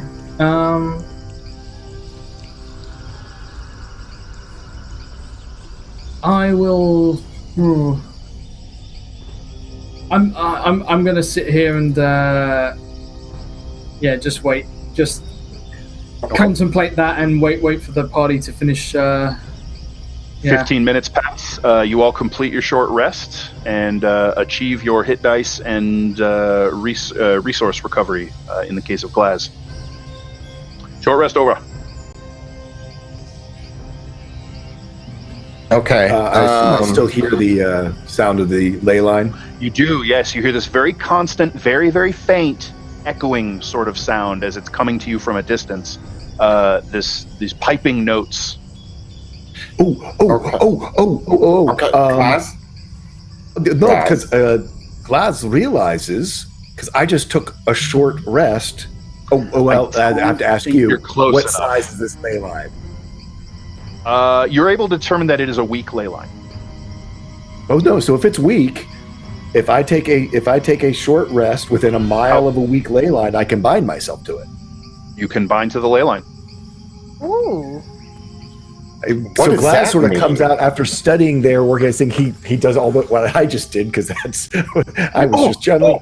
So basically, what you're doing as you're spending your time inking the location of this ley line and sort of gauging its strength and tracing it out on the map, as you're doing that, you begin to recite these phrases that you've picked up in your studies that help you focus. And as you do, you can see a burning red light sort of pulse along the new line you have drawn on your map. And it sort of lights those runes and glyphs around it. And suddenly, as you're going through this process, it clicks. Those runes, those symbols, they suddenly make perfect sense to you, and you just feel it in your being. Okay, Dan, quite honestly, I just got goosebumps. But Glaz is just like, I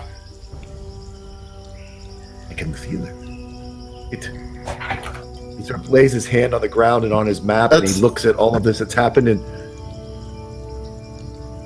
it is like it's flowing through me now. Not that it's a changed direction, but just it's right he kind of puts his fingers together. It's right here.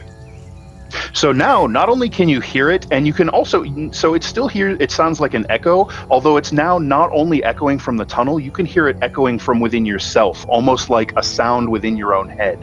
And it's almost like hearing your own heartbeat when the room is just so quiet that you can hear your blood passing through your ears. You can now hear the song of the ley line just sort of within you as part of your pulse. And it feels hot.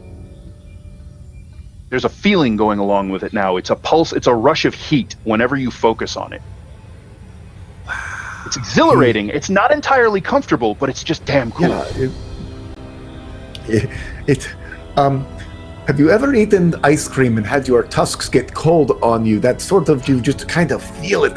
It's that, but instead All of the being time. cold, it is kind of like hot. And, oh man, but it, Glass, hold on. hear it. I This, can this hear happens. everything. This happens to every Tolkien when they hit a certain age. It's normal, and you're gonna notice some changes within yourself. Okay, and it's perfectly fine. And you'll see that there's other beautiful ley lines out there, and you'll be like, oh my god, ley lines! And there's a plentiful of ley lines to get attached to, and all that kind of stuff. But I still have no idea what you're talking about with the ice cream and tusks, because none of us have tusks. Wait. Are we talking about sex and I'm missing out? I was making I an think in your offhanded mind, joke. Snaps him back into the always moment. talking about sex. You can fuck ley lines. Wait, Yes, try it. what? No. You That's why they're tries called to ley go and lines. explain to Ryodan. No, you have to see. You feel it in Get your tusks, and he's laid. like tapping on his tusk. Must you attempt to put your dick in everything? Yes. All right, Understood. so your rest is complete. Are you guys feeling up to the task of exploring the tunnel now, or I must. are you guys pushing for a yeah. long rest?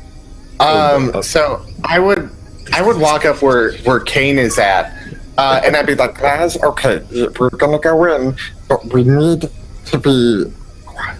Okay, I know you're excited, and I feel you vibrating from all the way over here. But just 1 second, let's make sure that there's nothing in there. and then I would walk up to Kane where he's looking and like peek down to the end of the cave and roll a perception. 18. Okay, so looking down the tunnel, all right, you're fairly certain that those figures you guys have seen before are, in fact, not even just freestanding suits of armor. They look like statues or carvings because they don't actually have full backs on them. They're flush against the wall. So this looks like rows of armor or soldier-like carvings running down the entire length of this corridor. You can also see some somewhat irregular breaks in the rows of soldiers, which suggest to you doorways or arches or other hallways that intersect this main tunnel. Okay. And you can also make out a very large double door at the far end. You guys want to go? Glaz, don't rush in, okay? Oh yeah, no, Glaz was like already at the he's at the front. He knows he shouldn't be at the front, but he's like maybe up there by the bear. I look at Cloak, and I'm like, yes, he should be the one that doesn't rush in. Kane just snorts. You know what? I didn't fall asleep this time, so let's remember that. We're going to. Anyways, so if we look down, okay, I'll take the lead, and then the bear can, Fluff and stuff can come behind us, all of us, and then if anything happens, we all can like rush in, and then the bear can come save the day because he can eat kobolds forever. Can I? Your plans are always so well executed. I think this is a good idea. Josh? Can I try and can I check the bear over to see how it's doing? like a medicine or animal handling? Or? Sure. You don't even require a check for this one. So it seems like the rest has done the bear a great deal of good. It's recovered its strength. It's basically caught a second wind. As far as hit points wise, it's doing fine. It actually has, some still physical wounds on it. It's got arrow punctures and stuff, and those are going to take a while to heal. But as far as damage and hit points goes, it looks like it's good to go. Okay. Like Kane will sort of preluding for that wild magic donation. Kane's going to come over and he's going to put one hand to the side of the bear's muzzle and sort of bring himself really close and just lock eyes with it in that kind of I see you predatory kind of fashion. And I'm going to sort of just check his matted fur and just sort of have that moment, because to be completely honest, Kane prefers animals to people. I have noticed this. So as you're doing this, the bear seems a little tense and apprehensive at first, but once you lock eyes with it, it just sort of meets your stare evenly, and there's no like in some cases you might expect this moment of acknowledgement or recognition. There really isn't. There's almost just he meets you stare for stare. And he lets you come up and touch him, and it's difficult to tell where his blood ends and Kobold blood begins, because his muzzle is now just a crusted mass of clotted blood, basically back to his ears, all over its entire face, and running down its shoulders. And as far as you can tell, the wounds are going to pain it for a while, but it seems like it's a hardy beast, and it's pushing through the pain. Yeah, but what does the bear look like? Right. Naked. I'm really tempted to do something, but I'm saving it, so I'll remember that cloak. Okay. Kane will remember this. How would you guys like to approach the tunnel? Cautiously. I'm going in the back this time because I don't have my nice armor on. I'm going to stealth if you'll let me. That's going to be more up to the rest of the party, and depending on where you can find places to hide. Yeah, I'll stealth. Okay. I'll go point, and. All right, so we're just trying to walk quietly, I guess, even Yeah. if we are still in scene. Sure. I mean, not. Yeah. I You guys can do imagine. that. So, I imagine Kane and Cloak are up front. I was gonna roll perception. Is that whatever? Oh, everyone's rolling stealth. I'll do I think stealth. you guys, as well, then. if I you got a guys are going 22 on stealthily, stealth. yes. If you guys are going stealthily, Yeah, I would like how a group. trying to hide. 18. It's not so much hiding as going quietly and not announcing your presence to anything that might hear you. Yep. 18, got it. Glaz 11. 11 for Glass. 2-6. So That is a 19 Nice. from Rita. all right, so you guys, so Kari and Kane are in the front. We've got Riodan in the back. Everybody else in the middle rank, or anybody else in back rank as well? I'm probably over by Glaz, making sure he's not super Okay. trying to run in. Cloak Yeah, and Glaz he's- are in the middle.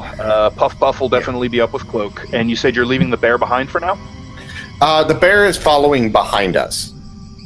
Okay, so the if bear that is makes basically the bear is Bears are- kind of basically bears are- in the back with Riodan, or is even behind him completely. behind him completely.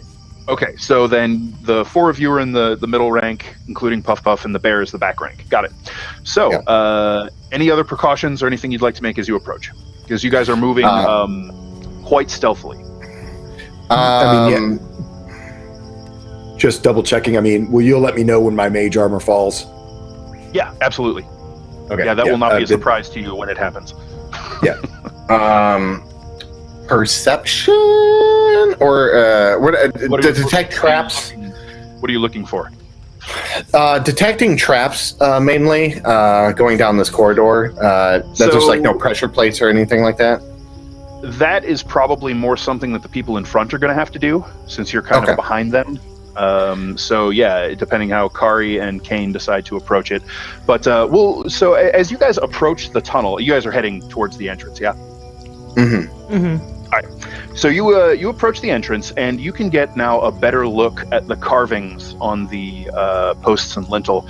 You can see what look like statues of armored dwarven warriors that are is what the posts have been carved to resemble, and they're just sort of standing at attention with this what looks like heavy plate armor and helmets with heavy cheek pieces and nose guards and obscure features beyond, just swallowed by the shadows that night has thrown over the carvings. Across the lintel, you can see dwarvish runes inscribed into the stone, and I think we've covered that nobody speaks dwarvish. Is that right? On principle. No. However, would I be able to tell anything given my history of and having spent time with dwarves? So you spent time amongst them. You might recognize certain symbols or letters. So you kind of head up to the thing and get a closer look at the stone, trying to see if you can glean anything from it. As you do, Whisper beats his wings quietly and flies up to the stone and just sort of lands on it, and then turns his head back around to look at all of you.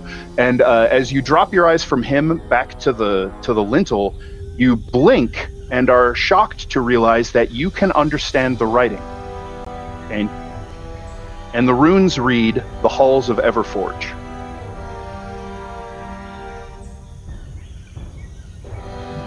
Would I remember just on the off, or would I need a roll to see if I could remember what Everforged?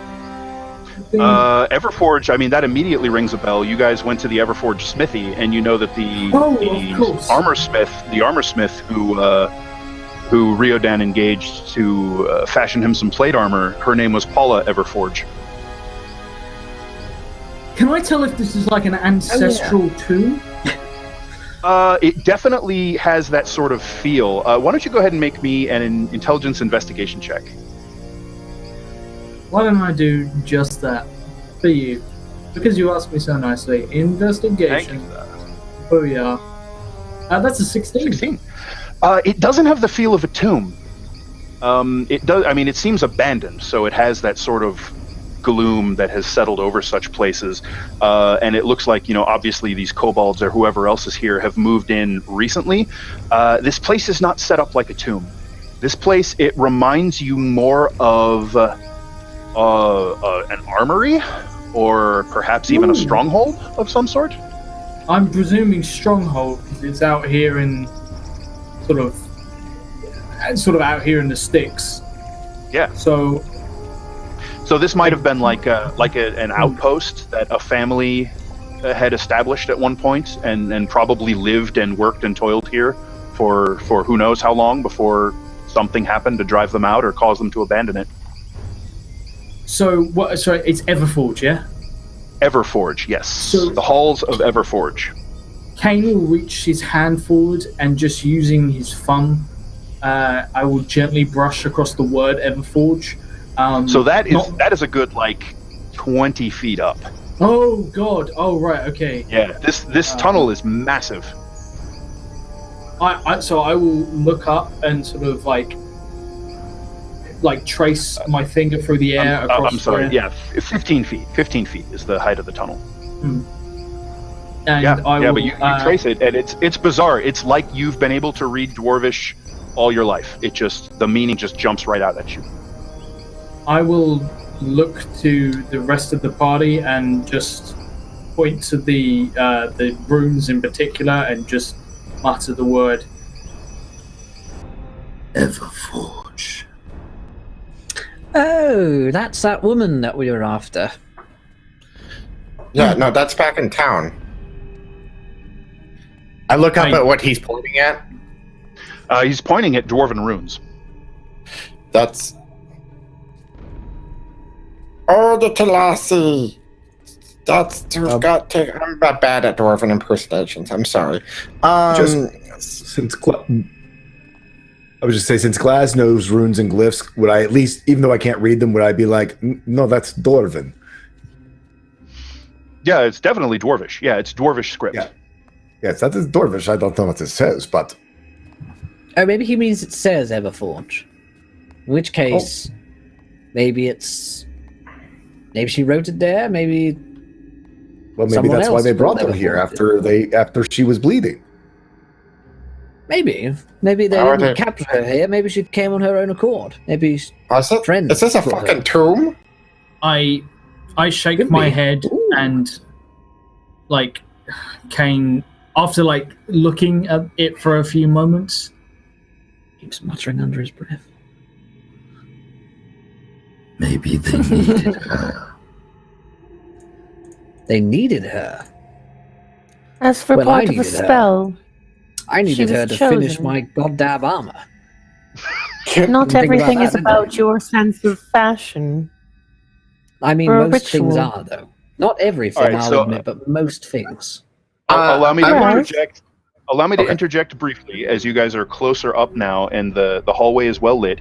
You can see that there are indeed large 10-foot wide double doors at the far end of this corridor, which is about 110-ish feet long. There are 6 doors, 3 on each side, leading down toward the end of the hallway, which accounts for the gaps in the armored statues that you noticed, Cloak. Okay. Quick. One thing. I want to roll history real quick to see if I can know what the name Everforged is, possibly. Yeah, sure. Yeah, you can give an intelligence history check and see if you know anything about them. Ooh, 13? No. no. Okay. And then I would like to roll perception as we're like further down to see if I can see anything. I mean, I can tell you right now, the hallway looks empty, basically. What are you looking for? You're looking down the hallway. Okay, so like, and then I just see the doors down there, so there's nothing I can see beyond that. Nope. Okay. Yeah. I would just look at Kane and be like, Okay, yeah, we just gotta keep moving forward. I didn't know you know Dwarven, but, okay. So let's, I mean, maybe she's coming here to get supplies with kobolds that don't live in Zobek. Okay, this is weird. So let's just, yeah. Les, does the name of a person hold any significance in magic and ley lines? It does sometimes. I mean, some of the ley lines, the big ones, are named after very famous people. Well, I mean, and I look at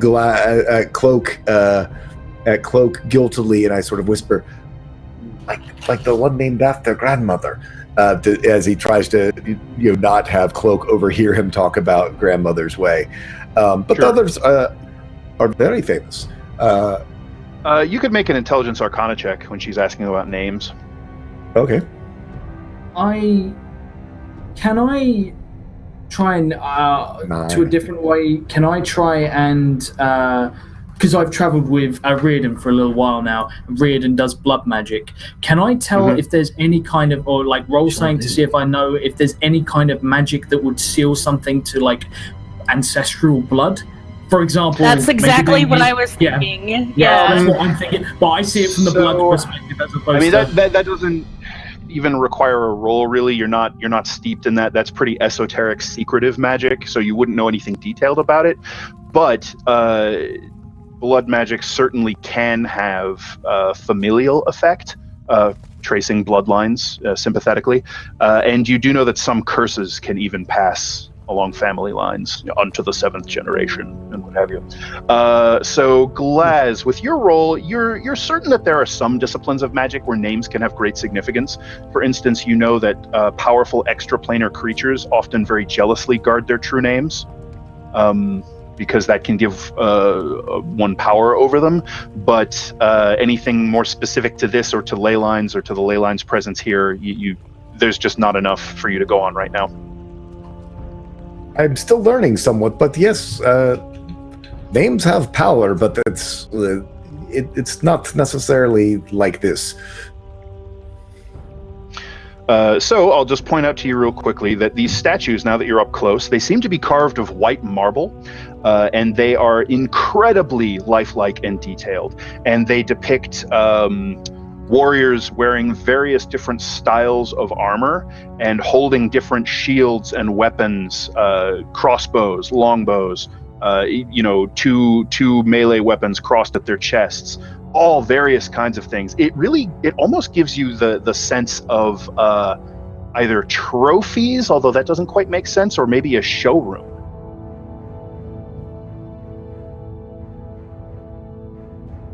Marble's worth a lot of money, isn't it? Sorry, what? Marble's worth a lot of money, isn't it? I mean, like, certainly something well and skillfully sculpted out of marble can be worth a lot of money. These are essentially objects of art. Break it, take a chunk of it, though. Or doesn't really care much about civilization and structures. She knows that nature will be here long after everything is gone, so... Yep. So the doors, you can see there's 3 on each side of the hallway. And the first one is about 10 feet in on your left, and then its opposite is, say, 15 feet in on your right. So they're staggered just a little bit, if that makes sense. And then there's another set of doors 35 feet down in the same configuration for a total of 3 pairs going down the hallway, left and right. Is Glaz hearing or sensing the direction of the true ley line? Straight ahead. Behind any of the doors? Straight ahead? Yeah. Where's Puff Puff leading us? Which door? Puff Puff is, let's see. At this point, Puff Puff kind of snuffles around a little bit, whines, and looks up at you and tries to sniff around again. Okay.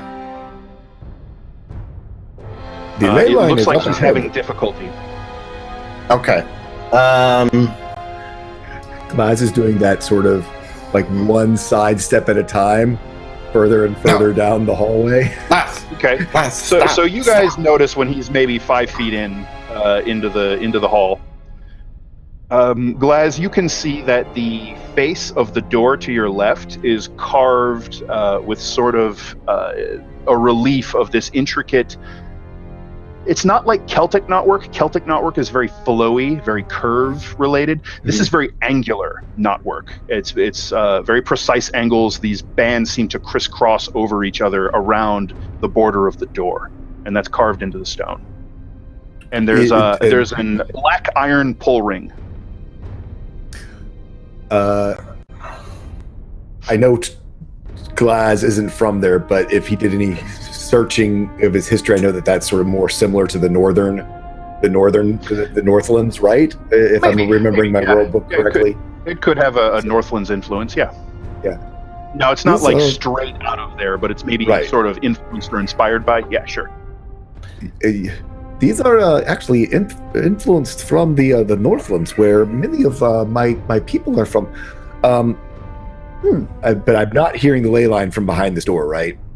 No. You can tell to get to the ley line. Right, You go it's straight down this down, hallway well. towards those double doors. He just stands for. I do not know what.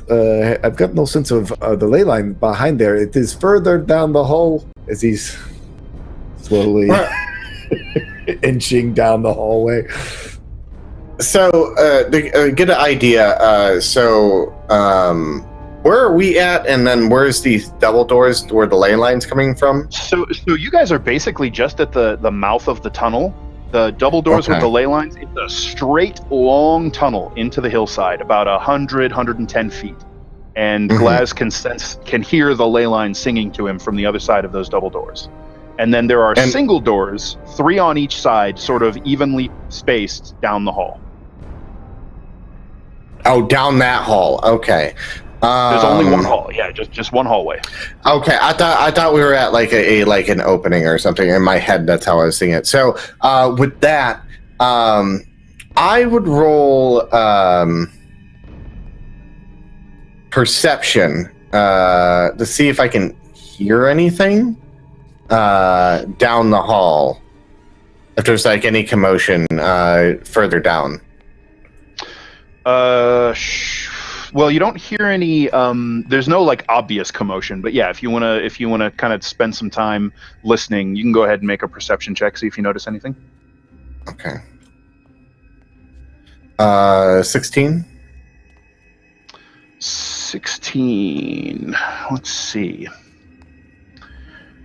So what you're able to hear is from the first door on the right. You hear just so very faint, because I mean that's a stone door. It's probably reasonably thick, which means not a lot of sound is going to pass through it. You hear what sounds like a voice, muffled, deep and gruff, but almost like it's whispering. Kash Nuran Kalastav.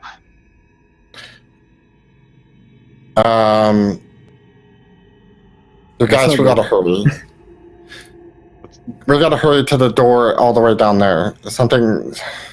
Do you remember? Does it sound similar to the chanting we heard in the other cave? No, absolutely not. No. This sounds. That sounded like just like as soon as you heard it, that was decidedly unwholesome and sort of made your blood run cold. This almost makes you feel sad, but with like a tinge of anger.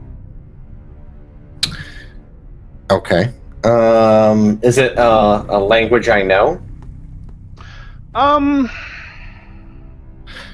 Is it infernal? No, it is not infernal.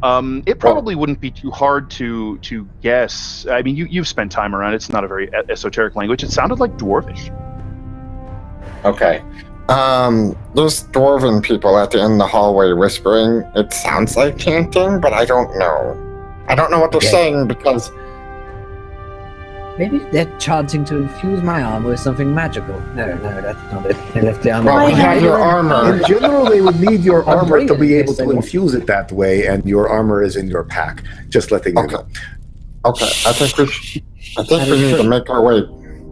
We need to make our way down there and see what's going on. I don't want to walk into another sacrifice, and then there's a fucking man with like 2 curvy blades, and then he's like, guess what, let's be friends, let me hug you with my blades, and then I'm like, oh, I'm dead. Sacrifices so which door which if... door are you pointing at, saying you need to get to? The one you heard the whispers coming from? Yeah, is that the big double doors? No, the whispers you heard coming from the first door to the right side, so it's maybe 20 feet away from you. 25. Oh, that door right there, they're whispering right now, so we should probably be more quiet because I thought they were further away, but... Okay. You guys, go ahead and talk so we can hear you and the mics will pick it up, but you guys are still being very quiet and stealthy. Yeah. That's no problem. Okay. Alright, so, I mean... What do you guys want to do? Because they're in that room, they're whispering something, I can't understand it. Let's take a peek through, maybe, and see what they're up to in case they are sacrificing any virgins in there. So tough to find virgins. Get to the virgins. If they have a virgin, their blood, I don't think you understand, lad. But the ley It's line is quite down exquisite. You can taste the difference. Let me tell you, you can taste the difference. I can. I think that you're lying. I will. I love the fact that it's like extra virgin olive oil, but it's extra virgin blood. I'll show you one day, Karen. Let's just take a look in. What could go wrong? The next time we're at the Silk Scabbard, we'll have a blind taste test. Next time we're at the fuck house, it really is like lives. All right, so Cloak is urging you guys to go to the first door on your right. I'm going with it. Yeah, I'm stealthing up to the door. All right, so you guys heading there, same configuration as before? So Kari and Kane in front? Yeah. Glaz will actually go a bit past it. I mean, he's towards the, is staying with the party, but has found himself conveniently a little further down the hallway. Sure, so you'll be on, the left side of the formation, which is closer to the double doors. Got it. And let's see. So this hallway is well lit, and actually, now that you guys are close enough, you can see these great anvil carvings on the double doors with like striking hammers and dwarven runes, and it's all very impressive looking. But you're approaching the one of the single doors on the right side. Look, what do you got for me? What were we saying there? Can I, when I get up to the door, can I roll perception on the door to make sure it's not trapped? Yeah, you can search the door, absolutely. You may make a wisdom perception or intelligence investigation check, whichever you prefer. perception wisdom because crit. Oh, very nice. All right. You are fair certain that the door is neither trapped nor locked. And it looks like despite its age, it's still in good repair. And it looks like you can see that there are braces for heavy iron pins that look like they have the door very well counterbalanced as well. So despite its prodigious size and weight, it looks like it should be fairly easy to open. All right.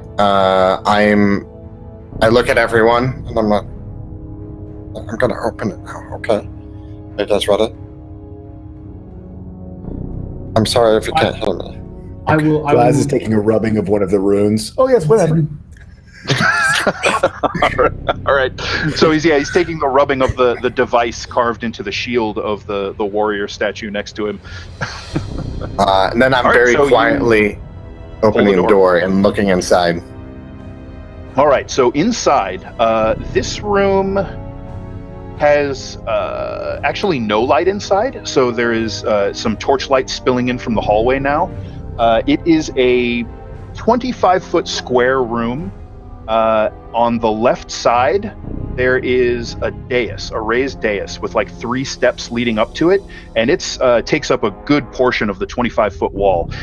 On top of the dais are 2 carved stone thrones. Boom, boom. You can see at the far side of the room, there is an archway that leads into another small chamber or perhaps a hallway. And as you open the door and look around, it appears to be devoid of any other furnishings and no creatures that you can see.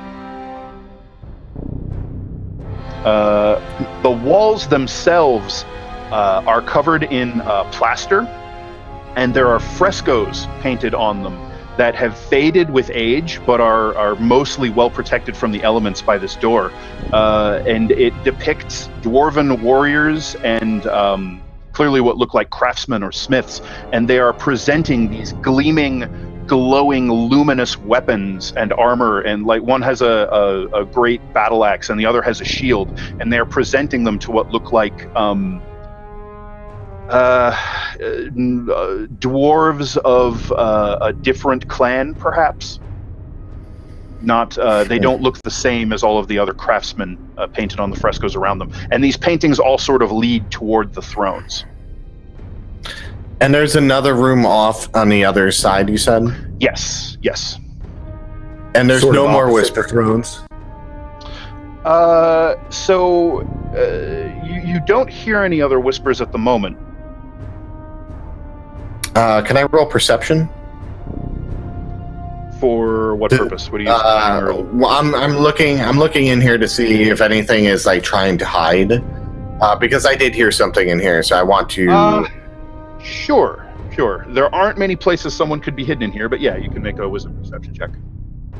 Just to be clear, Dan, the archway is like across from the where the thrones are sitting, or is it behind the thrones? So, all right, if you guys are looking into the room, you guys are facing, say, east. The thrones are on the north wall, and the archway is in the east wall, but in the southernmost corner. So basically straight across from you. Okay. More or less. So it's a square room. You're at a door in the left wall. There's an archway in the right wall. There's thrones at the top wall. Gotcha. 18 for that perception as well. 18. So as you kind of strain your ears and search through this room and scan it over, there's really nowhere in here for anyone to hide. Possibly around the archway in the back room there, but you don't see or hear any sign of anyone. And then that's when you notice this faint purplish light that seems to be playing over the thrones. Very faint, just in little glimmers here and there, almost like a bare after image of St. Elmo's fire, if you've ever seen that or know what I'm talking about, where electricity will play over a ship's rigging. Yeah. Hey, Glass. Yes. What's that? What's that? I take my glasses and I look over across it. Oh, that is interesting now, isn't it? Have I ever seen anything like this before? No, nothing like this particular phenomenon.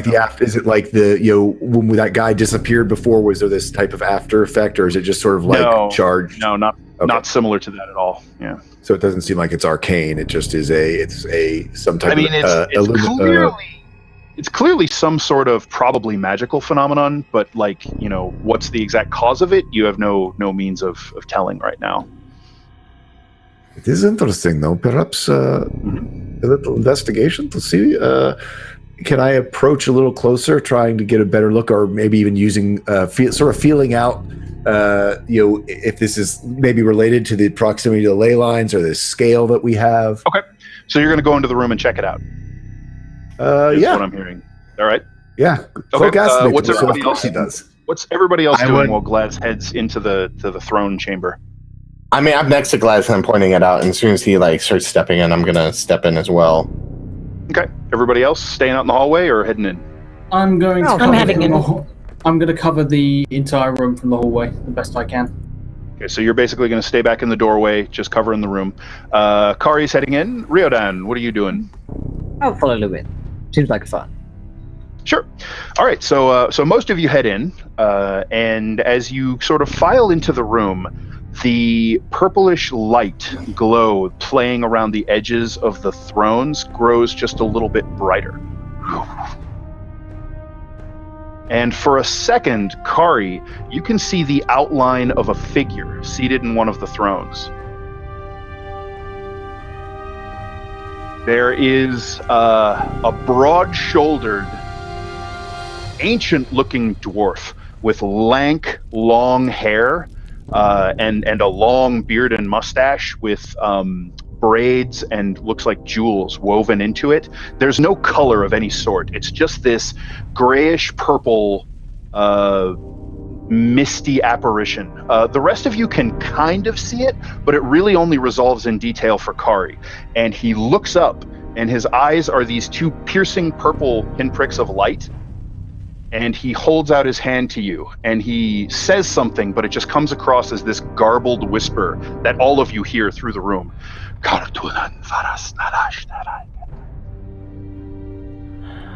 don't think I want to take his hand.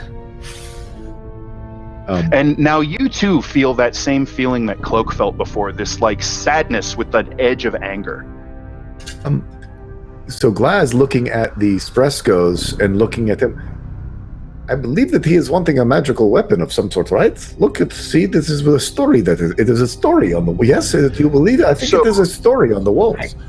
So what you can tell of the image in the apparition, he looks more like the one presenting the weapons than the one receiving it. Oh, okay. I've totally misinterpreted what I thought. I thought I knew. Sure. I wonder if this has something to do with my dreams. I don't know. Is he? I wish I was in your dreams. Perhaps. You are the man of my dreams, I assure you. I don't want to be in those dreams. Yeah, I've seen Curiosity killed the cat. You really don't. I've seen you sleep. And you do that hunting thing like dogs do, but you're like, perhaps, and then you're like, perhaps we should back away until we have a proper offering for this person. Because I don't want him to be mad. Yeah, you can walk up and check out the throne if you like. See if it's like some sort of trickery. As you approach the dais, there's this faint whispering that sort of reminds you of what the figure just tried to say or said to you that you couldn't understand. But you hear it as sort of like an echo just sort of from the room around you, almost like it's coming from the walls. And his eyes stay locked on yours. Anytime you look away, whenever you look back, he's still staring these piercing purple pinpricks of light into your gaze. And he's still holding his hand out to you, reaching out. And as you approach, he bends at the waist and stretches his hand down to you. Doing it. All right. His fingers close around your hand, and there's this icy shock, like sticking your hand into a frozen river. And he pulls you forward, and you gasp a little bit with the shock of it. But do you resist or allow him to draw you forward? No, curiosity, one of my my Okay. traits. So he draws you forward and sort of turns you and has you sit in the throne. And as you do, his body bursts like cigarette smoke. And it swirls around her. All of you see this. It swirls faster, settles around her body, and you can see this sort of limbed glow crackling around her. And you can feel it, this electric prickle running along your skin. It concentrates towards your back, or sorry, we'll say your left hand, and then settles around your bow. Mm-hmm. And then you hear one word in a gruff, growling sort of dwarvish voice in your head, but you understand it.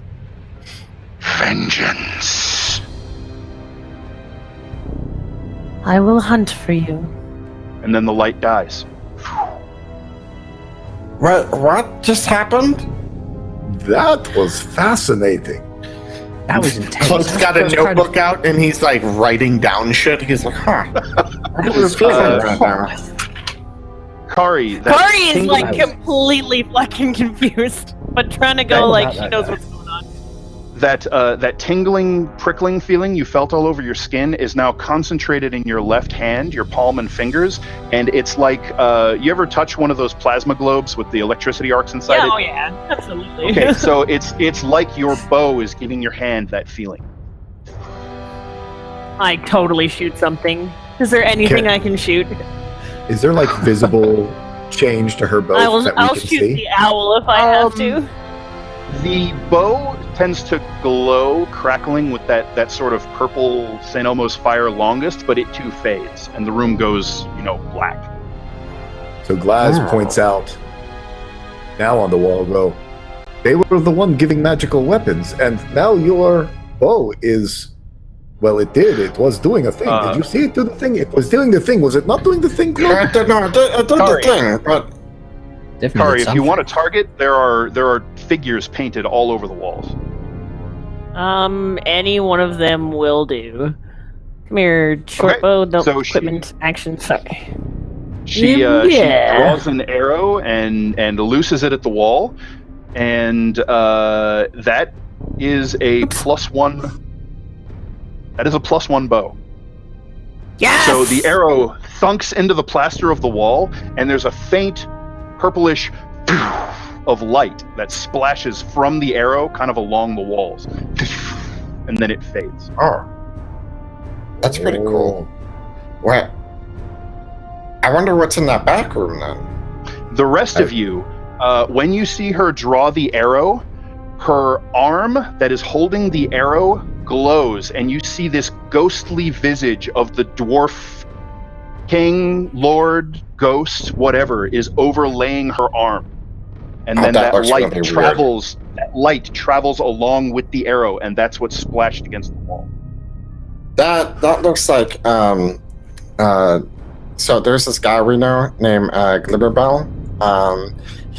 He liked Reardon, you probably, well, maybe not, but he liked exercising one arm a lot, if you know what I mean. And that's what it kind of looks like. He's like really tough in one arm, and yeah. The king's voice is still inside my head. It's saying, get revenge on all gnomes. Well, I know. Why would he say that? Gnomes are very trustworthy. You should do whatever we say. Glaz takes one step left away from Cloak. What? No! All right, so Kari, when you suggest that you're going to harm Cloak, Puff Puff goes "Yarr," and sort of looks at you, and her tail dips. Well, You tell her, perhaps this This- healed you. place is a boon for us. Or if you said you need to get vengeance on gnomes, That is I don't one of think the she'll messages say the this. mighty king has told me. But no, I suspect that there is something that keeps this dwarf spirit here. Perhaps I will go crazy and remain in these halls seeking vengeance until its needs are sated. Or you get vengeance for him, and then he is released, and it will be a very happy ending. I've read many books that have happy endings. I like those. They're very nice. He gives Glass just the cutest little look. We could make a happy ending for this dwarf. This dwarf, I'm all about the happy endings. Oh, you like happy endings too? I'm so glad to hear that. Oh, yes, darling. But maybe we should find someone and kill them and see if it's the one dwarf wanted dead. I often dwarves hold grudges against like large groups of people. Maybe this one is just kill a few cohorts for me. All right. So I feel maybe that that is to keep the spirit to the world. But I think it also might be, if you think about it, it might also be entail with what took the Everforged dwarf from town to here. Clever. I like that. So let's do that one. It might be related to that, but it's hard to say. But there is this room back there that might have like dwarven magic short swords that I can get. I don't know because apparently they're just handing out magic items right now. Just maybe. He's acting like Glaz now, walking towards the room. Sorry, say again, Will. I said maybe, just maybe, he's upset that my armor wasn't ever finished. Oh. And we thought about that. Could be. So, I'm what sure now? that must be it. Yep, that's totally what I was thinking about. That's right, vengeance for my armor. So through the archway? Through the archway? I believe that for once we should follow Glaz. He seems to be the most in tune with this place. Give us the directions. Well, no, I would go back out in the hallway and go down to the inn, but I think Cloak wants to see if there's a short sword in there for him. I mean, there might be stuff back there for us. I mean, what if there's a treasure chest full of potions? After you. So it's, I assume it's dark through the arch. It is just dark, had torchlight coming in through the door into here. Right. So basically, you have dim light spilling into the room, and then darkness in the archway beyond. So dim. So you guys can see in this room just fine, and then dim light with your dark vision in the other. Oh, it is dark in here. Glaz lights up a torch as he loves to do for Glaz, we all can see in the dark. But not in total dark. Yes. And now we can see in color. Now you can see better. All right, so the torchlight flares into the room, and you can see that there's basically, it looks like there's maybe an end of a hallway that turns left inside the arch, right in front of you. About how far down? It's like archway leads into a hall that goes that way. Oh, gotcha. It is a hallway. It goes, to the right, to the left? To the left, so north. To the left. It's just a hallway. Shall we go take a look? Yeah, hold on. Walk slowly with me. One moment. Did I just see right that we have a viewer decision? Yes, we certainly do, Mr. Dillon. All right. Okay, viewers. I would like you to choose between the locked or unlocked. And I'm not going to tell you what that means. Ooh. I'm going to straw poll for you guys here in a second. Put in the straw poll, then put it in chat. Reardon's chastity belt. Yeah. Oh, please. Unlocked, darling. Pop that one off right away. You know what I mean? I would walk forward with Glaz and perceive, traps. Just a general caution to see if I see anything that kind of sticks out. Okay, so you're gonna head toward the archway and the hallway and just kind of searching as you go is what I'm getting from that. Kind of searching the archway. All right, you can make a wisdom perception check. Actually, hold on. Let me roll it. Actually, I gotta get in the practice of rolling it from the sheet. 13. Okay. You don't see anything untoward. Okay. How far does it look like the hallway goes?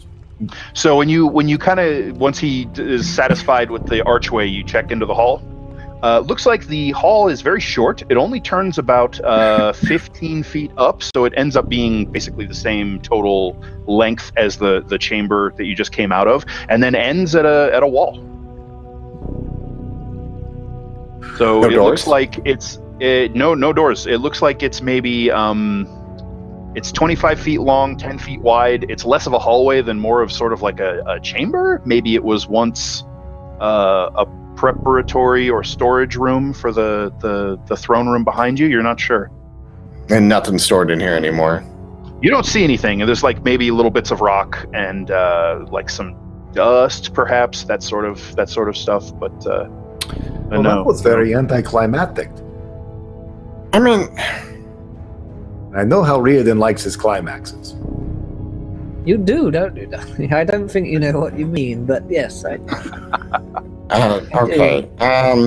Can I roll an investigate on like the walls to investigate like maybe if there is like a secret passage?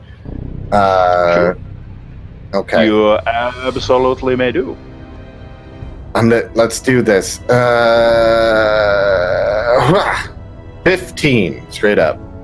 All right, so you begin searching along the walls. For the most part, it's just solid dwarven stonework, and you're no connoisseur of such things, but it's what you would expect out of dwarven masonry, right? So it's all very solid. It's all very high skill craftsmanship, and then when you get towards the end of the hallway, basically where it kind of dead ends, you find a stone in the wall that seems out of place and that immediately strikes you as very odd given everything else that you've seen.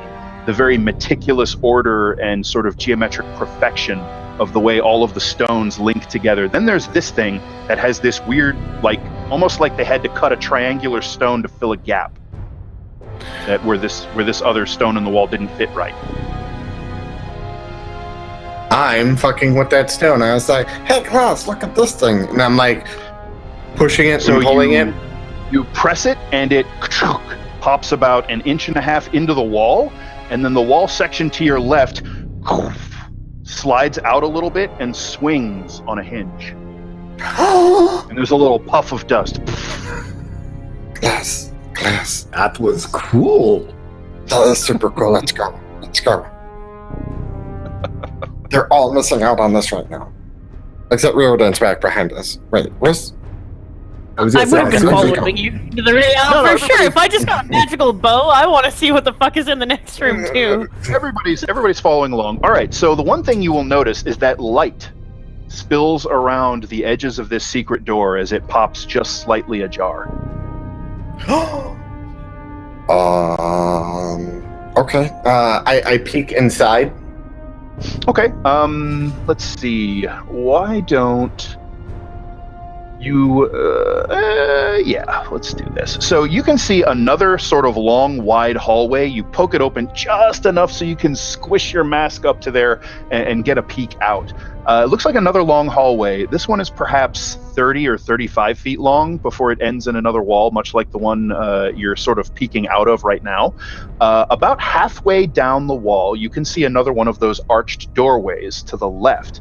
And there is a little lantern sort of sitting in this long hall room thing that you're looking into that's lighting it up, and the room beyond through the arch is also very well lit, and you can hear soft voices chattering in Draconic. Oh, I think we found the secret passageway to one of the other rooms currently. So we can sneak up and get the drop on them. Oh, more kobolds? Okay. Oh yeah. I don't know how many kobolds. Can I roll perception? Is here the certain how many voices I hear? Sure. I always get scared because you sound unsure about what I'm asking, and I'm like, 17. 17. All right. So you hear a couple speaking. You probably identify 3 different kobold voices, but you can definitely tell that there are more than 3 creatures in there. And after a little bit, you hear sort of a thickly accented, deeper voice speaking in common. in trade tongue. And it sounds like he says something along the lines of, God almighty, I'm tired of living in such close proximity with these little things. They stink. And another one says, yeah, tell me about it.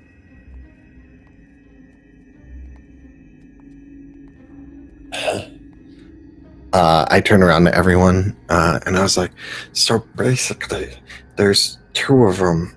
There's a bunch of kobolds in there, and then there's two guys in there. They're speaking common, and they've been living with the kobolds. I don't know. But do you think we should press forward from this point, or That dwarf seemed very angry. I think he might be annoyed that there are kobolds in his place. Maybe we should kill them. They might have our dwarven girl as well. Maybe. What do you guys think? Evenforged, or whatever her name was. Sure. Oh, shit. Kane, whereabouts are you at the moment? Kane is towards the. Kane is on rear guard as. All right. Go ahead and make me a wisdom perception check while all this business is going on. Yeah, because like everyone else is sort of forged on forward and is getting magical items and shit. So Sure. That is a 21. Nice. All right. So even though you're way in the back, you're able to pick up some of the snatches of conversation and whispers that are going on as well. And when you hear the kobold voices, much like the dwarven writing, you understand it. Which, unless I'm mistaken, you do not speak Draconic, right? You are mistaken, because apparently I do.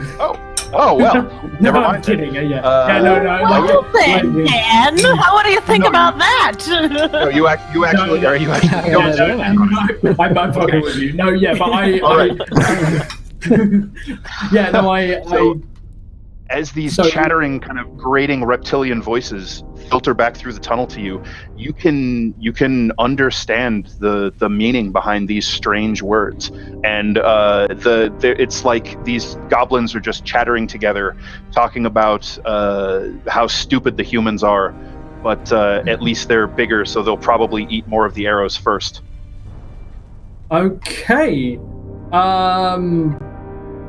Kane. I mean, that's not new information, really. Kane's gonna keep this to himself for now, but no. Can I? The new information is that you understand friggin' Draconic. Yeah. So like, but that like I don't know how to explain that. Like, Kane is trying to figure out how. Can I roll like an Arcana or something? Because I have magic now to see if I'm being affected by something. Or Yeah, you can absolutely make an intelligence Arcana check. What spells do you know again? I know Cure Wounds and Speak with Animals. Okay. That's a 4. I also know nothing. Yeah, so your experience with magic is fairly limited. So you're not able to identify... You know it's possible, but you can't positively identify something that you've experienced before that would make this make sense, if that okay, if you get what I'm saying. Yeah, okay, in which case, yeah, Kane keeps this to himself, but if anything is said by the kobolds it doesn't match up exactly, I will let the party know. I'm not trying to withhold information, I just don't know how to explain this. Got it. So basically, as long as the kobolds are just small talking and jibber jabbering and shit talking the humans that are with them, apparently you're fine with it. But if they say anything interesting, you're definitely going to pass that along. Yeah. Okay. Why no problem. can't I understand shit now? I'm wondering that too. Question: Where is Kane currently? He's toward the archway. He's toward the archway. He's watching out into the throne room, and I'm going to assume you guys closed the door as you all filed in. And moved on to another section. And my bear could get in here? Yeah, if you're bringing the bear in, the bear will actually have to squeeze through the door to get into the throne room. But yeah, it can get in here. I don't think I want to bring the bear in here. I don't want to squeeze him in here. I kind of want him in an open area. Can I roll survival? to kind of, this is for the purpose of mapping out what the fuck is going on, what we discovered here. Because obviously we discovered a secret passage. Whether, and this secret passage hasn't been opened in a while. Someone's drawing mappies. In conjunction, and why I want to do this, because I have an idea of what everything kind of looks like. But what I'm trying to figure out is if this room seems like it links up with something further down, or along that, because it's going north. So that's what I'm trying to figure out. Go ahead.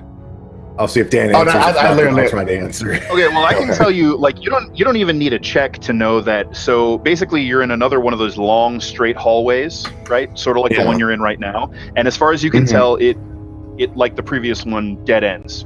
Maybe there's a secret door there, maybe there's not. You'd have to get up there and check it out and find out. And then there's that archway leading into the room where apparently the kobolds and the people are hanging out.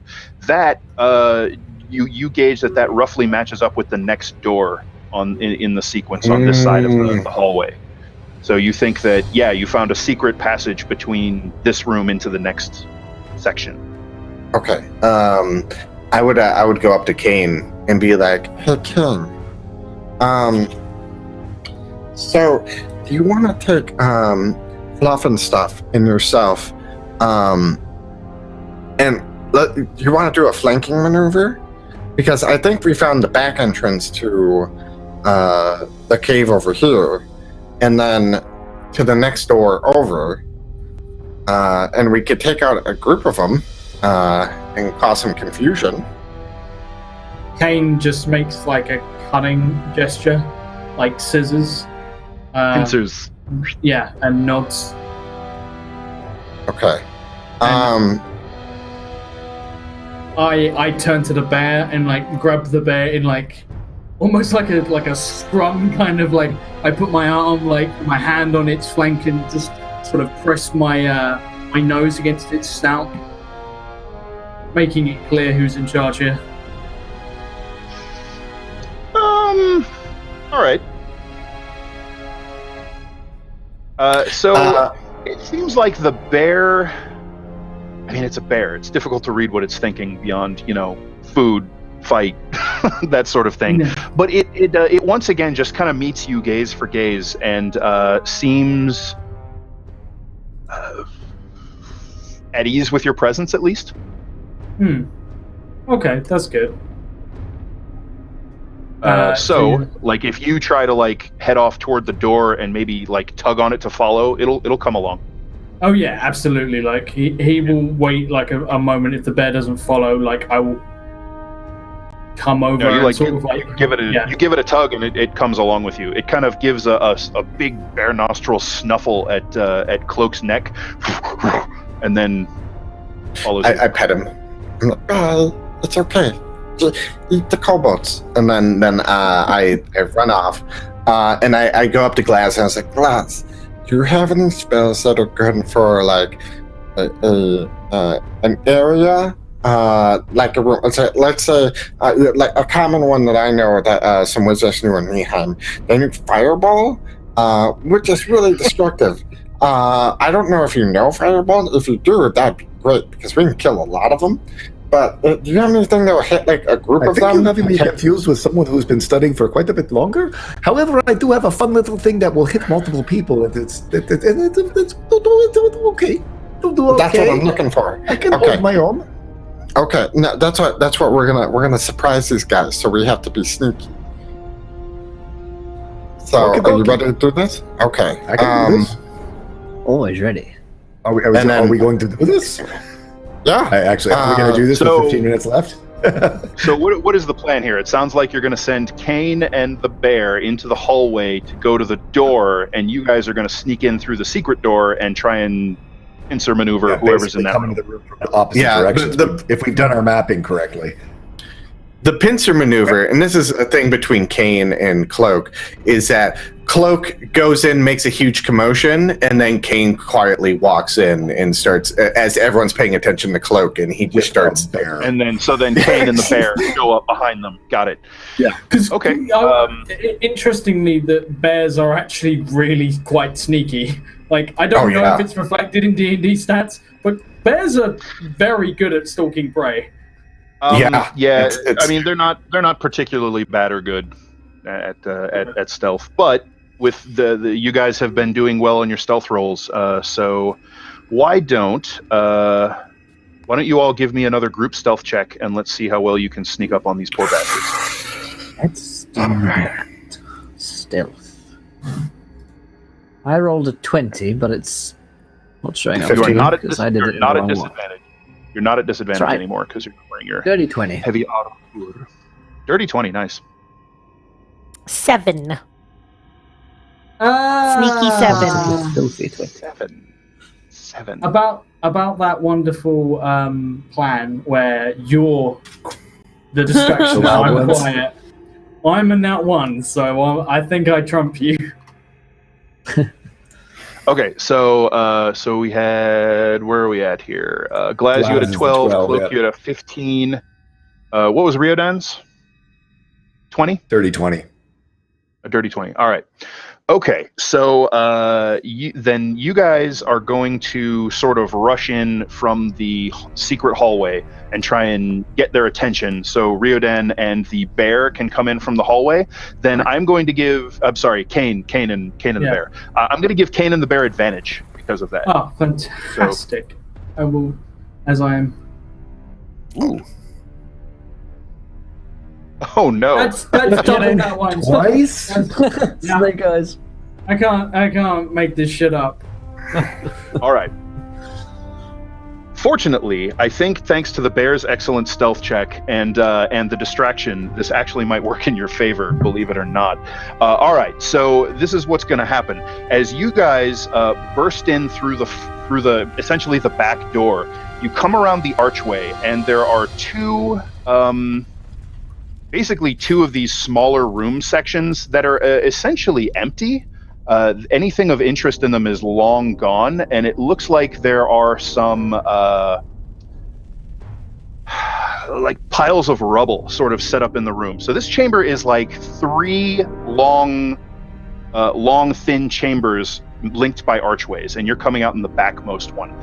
In the one in front of you, there are makeshift bunks and hammocks set up, where 6 kobolds and 2 humans in light armor holding bows, I believe, or not holding, they're slung, are sort of lounging and talking. The humans are talking together, the kobolds are hanging out together, and it looks like they're throwing badly carved bone dice, the kobolds are. There is a giant barricade of wood and stone rubble between their room and the one beyond, where you can see the door that leads to the hallway. So it looks like, and there's like platforms that the kobolds can get up on to shoot or sling stones over. So they have like a defensive barrier set up here, which you guys have completely ended around by finding the secret door. So the kobolds are engrossed in their gambling, in their chattering. They don't notice shit.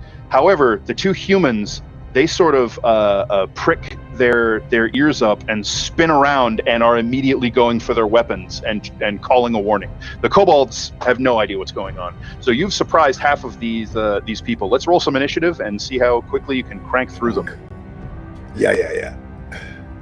Bad roll. Ooh. Good roll. Good roll for the bear. No, stop. I'm trying to find my initiative right now. There we go. My rolls have been shit tonight. I haven't done one thing successfully tonight. Not shot anything, not initiative, nothing. No.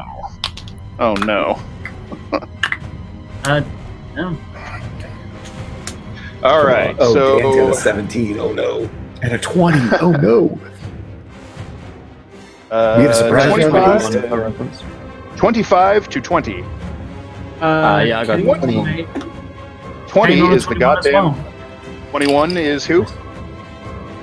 Kane and Riordan. 21 is who? Kane and Riordan? God, guys, all right. So we're going to have Riordan go first because he's on the distraction team. Mm-hmm. Distraction team, go. Kane is on 21 also. The bear is on 20. Nice. 20 to 15. 17. Glass is on a 15. 17. That was Cloak who spoke up. Yep. I think. Mhm. All right. 17's Cloak. You'll recognize my voice one day, Dan. Yeah. Well, it's late. The kobolds are going to be on 19. However, they're surprised. So that sucks for them. So 15 to 10. Oh, And I'm on a 5. 15. Glass is on a 15. 15 glass. 10 to 5. I'm a 5. Yeah. Corey's in Five. it. Yeah. High five, everybody. High five. All right. You beat the scouts. They're on a 4. So, Kari. So first up is Riodan. Goodness. As a distraction team, how far away am I from these humans? You are basically, you're just kind of around a corner, so like 20 feet, you can be in their face. I like the sound of that. I'm going to run towards him. Oh, in fact, All right. oh, I have my spells back, so I'm thinking like I'm. You have your spells back. Instead, I'm going to cast Bless on. 3 targets. So everyone except from Kane, who's with the other squad, I think, right? Yeah. Yes. Yeah. So you can choose from yourself, Kari, Blaz, and Cloak. And Puff Puff. So Glaz, Carry, and Cloak will be blessed, which is a 1d4 All right. to attacks and saving throws while I hold my concentration. Nice. Very good. I'm going to stay around the corner actually while I do this time.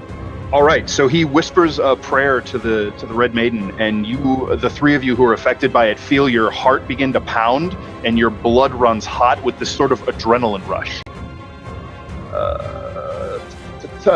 Kane. So you can hear shouts of alarm, like muffled, barely reaching through the stone door. So if nothing else, these doors and walls are very good at containing sound.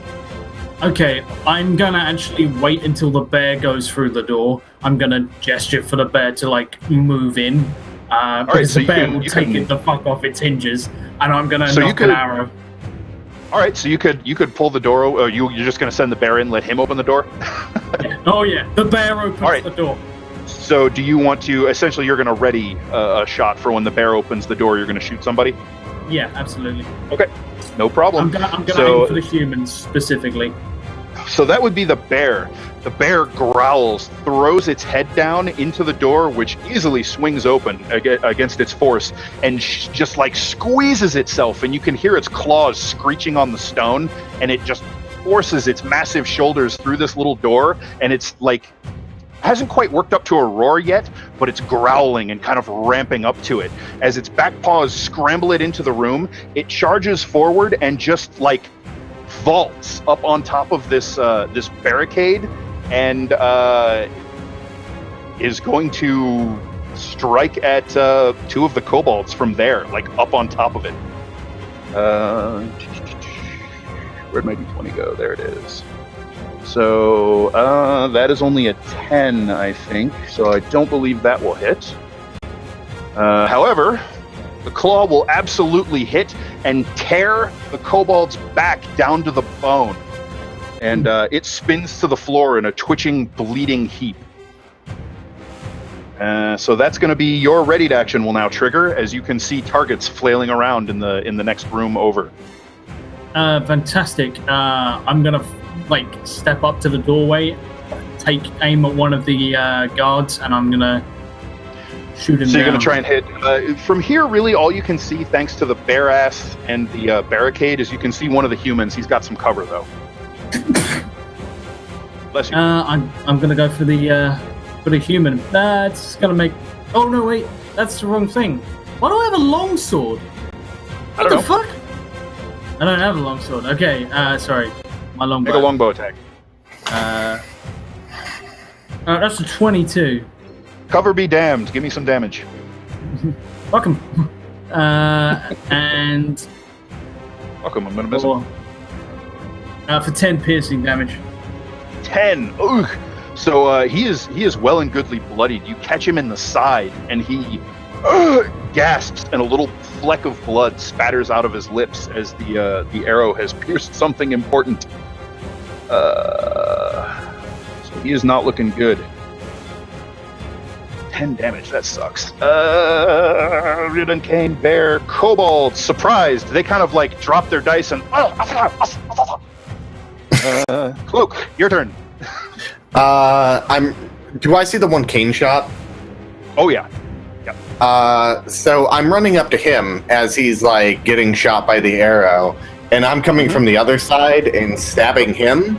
And I'm looking at Carrie and pointing to the other human. Keep him alive for interrogation.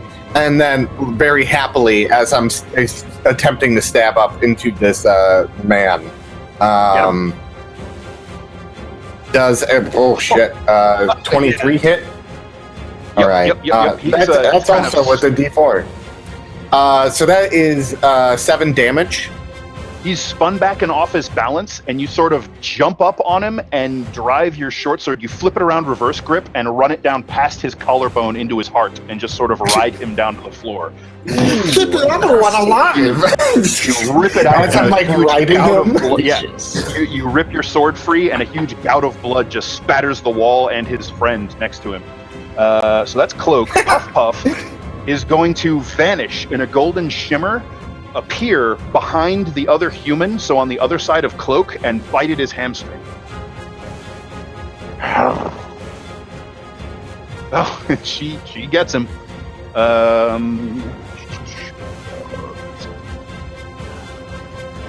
So she'll do 5 points of damage to him, and he screams in pain and shock as this thing that was not there before rips his leg open.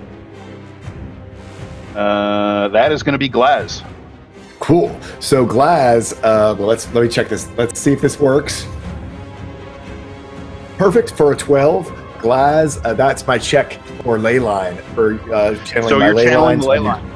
And then I need to roll a d10. You don't need to roll anything. This ley line is locked. So its effect is already determined. Oh, okay. As this is the viewer decision, decided that the ley line is locked. Oh, it's on a my ley line is on a locked. set result. All right, so you're casting. So you, as you begin the somatic components and gestures for this spell, you can feel it as you're like reaching out. It's like you're grabbing threads, these actual hot, burning, red hot, like as if they were red hot iron threads that you're grabbing from around you and weaving them into your spell. The ice knife takes on this strange, glowing, ruddy sheen. And you know that one creature affected by your spell, your choice, has disadvantage on its saving throw. Sweet. So Glaz coming in looks at the kobolds. You said they were all huddled around doing rolling dice. So basically he throws the ice knife right into the center of them, just targeting one of them in the center. And that's a 4. 22. Right in the chest. So, and as it hits, he takes D10 damage, which will be 6 points of damage, and then. So he shrieks as this. You sort of run past the archway as you're moving your hands and chanting. As you run and fling this ice shard, it takes him straight through the chest, and and then it explodes and just blows him to pieces. So it's going to hit all the little shards. All the other kobolds, because I assume they're around a little table or within 5 feet of him. It explodes. Oh, yeah, they are. And one of them has disadvantage, but all of them have to make a dex saving throw or take 6 points of cold damage as well. And what's your DC? My DC is 14. 14 it is. So that is, looks like 2 of them are going to succeed on that, and now there's one with disadvantage. So 4 of them are going to fail. So those 4 are frozen solid, and the other 2 are badly frostbitten, and you can see their scales begin to crack. The sudden cold. So there are 2 left, and they are wounded badly. So that was Glaz's turn. Kari, and your hands, that note that you've been hearing ringing within you and through the hallways, it reaches like a crescendo note that as you draw and cast your spell. Thing. Yep. As he's Kari. doing it, it almost looks like he's conducting. Yep. Kari, it's your turn. How many of them are left? There were 3 of them? There are 3 kobolds left and 1 human scout. I'm going to take aim at the human scout with my short bow. And I don't have the +1 on this yet, so if you could just humor me. So yeah, you'll be able to Which add had 9. Oof, 9. So there's a lot of people, a lot of things going on there, and there's as you draw the bow back, you feel that cold run down your arm, and the purple glowing arrow fires into the corner and shatters, and the purple energy splashes off harmlessly into the room. I've marked an arrow off my sheet. The scouts. Unfortunately, this guy has got people all up in his business, so he's going to ignore his longbow and draw his short sword. He's going to make 2 melee attacks. So he's going to attack Puff Puff, who just bit his leg open, and he's going to hit her for 4 damage. She yelps in pain as he slices a light gash on her shoulder. 18, and then he's going to strike at Cloak. That's going to be a 17. That hits. All right. So you'll take 4 points of piercing damage as he catches you just at the hip. Deals you a glancing blow. Okay. Top of the order, Riodan. I'm gonna jump around the corner and swipe at the nearest one with my rapier. I'm sorry, 1 second. Kari, please remember that you are blessed. Roll a d4 for me. Okay. That is correct. That still doesn't quite push you up. Doesn't quite push you up enough to hit him, unfortunately. Almost. But you had the shot. All right, Riodan, sorry, rapier time. Yes, indeed. How about the... No. Yeah. All right, No, so if only I he turns just in time to desperately swat your blade away with his short sword. Kane, your turn. Okay, I am going to. Who's still alive? There's a couple of kobolds who are like going into hypothermia and are losing skin and scales to frostbite, and there's a lightly wounded human. I would like to move up to the human and. So there's a giant barricade between you and him, but you could say get up to the barricade, and then you could try to vault over it or climb it. I will put my my bow away and vault over it. All right. So let's see. You could basically spend all of your remaining movement to clamber up to the top of the barricade, or you could try an athletics check to clear it and have enough movement left to get up to the guy. I'll try an athletics check it as I. Okay. So strength athletics for me, please. That is look 25. at that.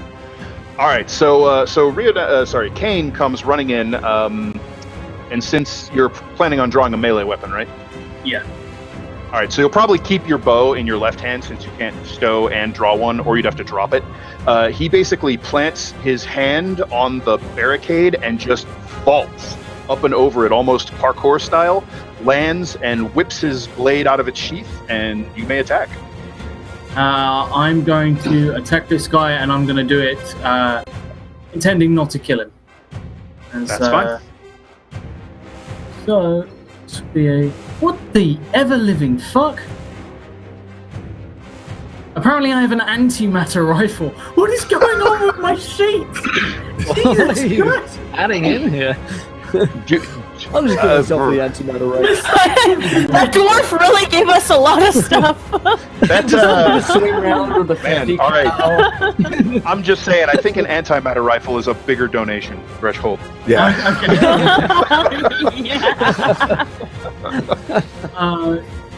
On a dirty 20. I will also say that there are antimatter rifles or equivalent in Midgard.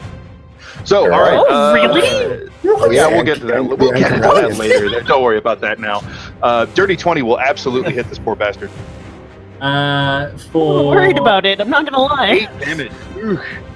All right, so he was kind of nicked before. Now he is positively bloodied as you drive your blade sort of low in his guts, where you're highly unlikely to hit a lethal strike there. But it's very painful. He won't die for hours. It'll be fine. That was Kane. So the bear. Well. Kobold stickles. Oh yeah, there's kobolds. He's going to attack the kobolds. You guys are lucky. He's about to maul that motherfucker. He will actually miss with the bite, and oh wow, miss with the paws as well. He's having trouble getting at them now that they're back from the table and scrambling away from the bear. They're keeping just out of its reach. Kobolds are going to, in a blind panic, start stabbing at the bear. Advantage 12 and nope, it's just a 1. The other one is 10. So that's 2 hits on the bear. So he's going to take 2d4. Whoa, not too much. Disregard. He's going to take 8 damage. The knives sink into him, and he bellows in pain, although that doesn't seem to slow him down hardly at all. So that's Kobold's Cloak. Your turn, sir. The man in front of me is like bent down in pain because Kane stabbed him. Yep. Can I do an attack with my saber, but aim to like use that like a hilt punch? This is the way non-lethal damage works in 5th. If you drop somebody to 0 hit points with a melee attack, you can just simply choose to knock them out instead of kill them. It's not something that you necessarily have to declare beforehand. But it can only be done with melee attacks. There's no knocking people out with arrows. Okay. Even if they have boxing gloves on the end of them? We'll just snap their neck. No, 100%. There is now in Xanthars, they changed this. In Xanthars, there are bludgeoning arrows, which can do. I believe. I haven't It's seen. ridiculous. Okay. I'm gonna hate the concept of bludgeoning arrows, but okay. 9, so 13 plus my blessing, which is 15. Is that a hit? All right, you hit. Give me damage. Blood for the blood god. 12 damage. Right. So as Kane wounds him in the guts and he sort of doubles over, your cloak whips up and just kind of snags him around the neck. You pull him down and bring your knee up right under his chin, and then whack him on the back of the head with the pommel of your blade, and he just drops. We'll ask your questions later. And he's like, kobolds! And he runs up to the kobolds. Okay, Glaz, it's your turn. You ran up to the kobolds? Well, I'm running up to the kobolds. Okay. There's kind of a I'm bear checking in your way, for. but you're making your way over there. I channel the ley line again. I'm going to go ahead and ice knife it again. At the 2 kobolds. Hopefully not. Right. I mean, am I gonna give the bear a snout full of ice? He's gonna be mad at me. No, you can hit the back wall, or you can. Okay, you yeah. know, So I get it. towards I the just back. want to hit that. 22. I assume that's going to hit. Oh my, yes. A D10. One of them takes 6 points of damage. The ice then shard the other has a catches him dex right in the save. temple, pierces through his skull, and then explodes basically like a focused cone of ice shrapnel right into his buddy. And there's just it's like a raspberry slushy is just on the walls. Yeah, 11 points of damage. And so everyone except for that one scout that Cloak took down is very, very dead. You have one unconscious but stable human scout, and that I believe is where we will stop for this evening. I just want to say, I'm binding him. Okay, That's why I just want to end that. Yep, tie him up. Nice. Although I might also say that Kane, you could even have a set of manacles, whether it's on your equipment. Yeah, no, said Kane or not. actually does. No, Kane straight up does, because Kane is. Sometimes his jobs don't involve killing people. Sometimes. Oh, correct. I have to- Sometimes you are sent I to want- retrieve. And then Riordan's got his fuzzy one. I'm I was going to share the Ningheim knot, but, it's okay. You can use manacles. That's what easier. Oh dear, oh dear. Well, my friends, that is where we're going to end tonight's episode of the World Tree Burns. Hopefully you guys enjoyed the show. If you did, let us know. And of course, if you haven't followed the show yet, hit the follow button and join us. But be sure to check out Cobalt Press. Check out cobaltpress.com and check out all of your own Midgard books and materials that you can get over there in PDF and print, because they are a lot of fun. And you can run your own games in the Midgard world using them. Again, thank you guys for joining us. The next time you see us live here in Encounter Roleplay, of course, is tomorrow, which is Wednesday, for Call of Cthulhu, Warhammer, and Star Wars. We're not stopping for 4th of July because we're English, god damn it. And in fact, in my case, I'm Canadian. So we don't celebrate that holy day. But nonetheless, Is Canadian. yeah, being Canadian, I've already had my holy day, which was the other day. So What is this being Canadian bullshit? look at me. I'm He's wearing my wearing denim a jacket. denim jacket. He is more am Canadian converted. than I am at this I'm moment. about Like, 10 feet away from me. I'm literally waiting for like him to do something in character, and then be like, "Oh, sorry, dear bud," and be like, "Oh shit, I'm sorry. he is really becoming Canadian." He's soaking his feet in maple syrup right now. It's just, you don't want to Yeah, go there. it's a whole thing. Thank you guys for joining us. I really appreciate it. Stick around. We'll go and host and rate our good friend Bubba Nort here in just a few minutes' time. But let's go around. Great job tonight, everybody. What do we think? Where can we find you guys online? Let's start with Dan Dillon. I had a blast. I hope you guys enjoyed it. This is a very cool little short adventure that actually is published in a Cobalt Press book. You guys can find it in the Book of Lairs, written by the incomparable Sean Merwin. I had a great time tonight. You guys can find me on Twitter at Dan_Dillon_1. Hit me up. We'll talk about Midgard, D&D, whatever. I'm always there. You can see pictures of my gorgeous, gorgeous cat. Great stuff. Thank you, Dan. And McLoken. Hello, my name's McLoken. You recognize my voice when I talk like a gnome. Yeah, I had a fucking blast night. It was like very much old school. Oh, I thought Cloak was gonna die at the beginning because I was just like, it was looking very rough.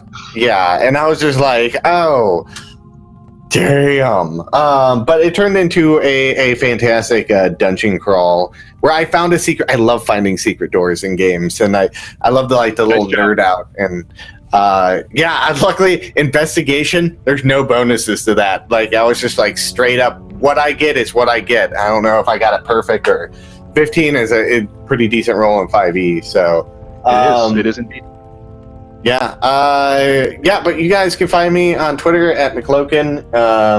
I announced this last time we had chosen, but my D&D campaign I run is I'm moving the show to Mixer, and that'll be starting July 11th. So I will be one of the only D&D shows on Mixer. So and running the forefront on that, and I'm excited about it. So thank you. I can't wait to start doing that and incorporating how their system runs with the game as well. So we'll see. And podcast listeners, thank you for listening. I do appreciate it. While you're folding your laundry and doing all that kind of stuff, I'm going to keep doing more visual jokes during the show. So you guys will have to tune in and watch me do a visual joke from time to time. But yeah, that's me. Audio only visual jokes are my favorites. And I know Neil loves them as well, and editing them out of the show. We love you, Neil. Laurelania. I am really intrigued at where the inspiration or the dwarf is already part of the storyline before all the magic iteminess happened, and I really, really liked the imagery of him. That's going to stick in my mind for a long time, just walking up into that room, the throne, and then dwarf coming out. So I had a lot of fun. You can find me here on Twitch. I run a Discord RP server that's completely free to join and free to play in, and it's actually taking off a lot faster than I thought it was. But come on down and hang out. If not, follow me on Twitter. It's my Tia Zimmer Like it says probably right below me. Ah. Thank you, Tia. And Tool School. I had a blast. I mean, Glaz is such fun to play, and I got to use my ley line stuff for the first time, so that was really awesome. And I love Midgard. I love the whole idea of these specialties classes that we're playing and our interactions. So you can find me all over the interwebs as Tall Squall. If you go to my Twitter account, you can find all things that I do are linked into the pinned tweet at the top. And if you find me out there elsewhere, let me know you found me here on World Tree Burns. Thank you, Tool School. And Josh. Yeah, I had an absolute blast. It's always fun to suddenly learn a whole bunch of languages and not understand why you're learning a whole bunch of languages. But we'll explore more on that next week and see if it's something that I can retain or explain or figure out, or even if I tell the rest of the party that this is happening to me. Maybe not. Maybe I just won't do that because fuck it. Yeah, other than that, I'm kind of Josh. You can find me here on Tuesdays doing all this stuff, and before this on Long March, and before that on the Greyhawk channel. And if you want to see me suffer endlessly, check out Ten Cloaks Pod. Absolutely, I'll link you guys to the podcast here. Also, here's all the social media for Encounter Roleplay, where you can find us here. Next time we're streaming tomorrow, 1 p.m. Eastern, for Call of Cthulhu, Doors to Darkness, followed by Warhammer Beneath Dark Boughs, followed by Star Wars, Rise of the Dark Side. So, another 9 hours tomorrow. I'll see you guys then. In the meantime, check out the website. We've got a bunch of new articles going up there at the moment, particularly on a new Warhammer edition, which is coming out this month. Fingers crossed. Fucking want that game right now. We're going to go host some raid, our good friend LeBubbernaut. So, I'll go and do a raid thingy there, because that's what you do on Twitch, apparently. So, enjoy. He's playing some Fallout New Vegas. We love Bubs, and he plays a lot of D&D as well. Right now, he's doing the Fallouts, which are also fucking good. If you like Atomic Cthulhu, you'll like this. Until next time, though, my friends, try not to roll too many nat ones, because we want to be here laughing when you do. Good night, everyone. Goodbye.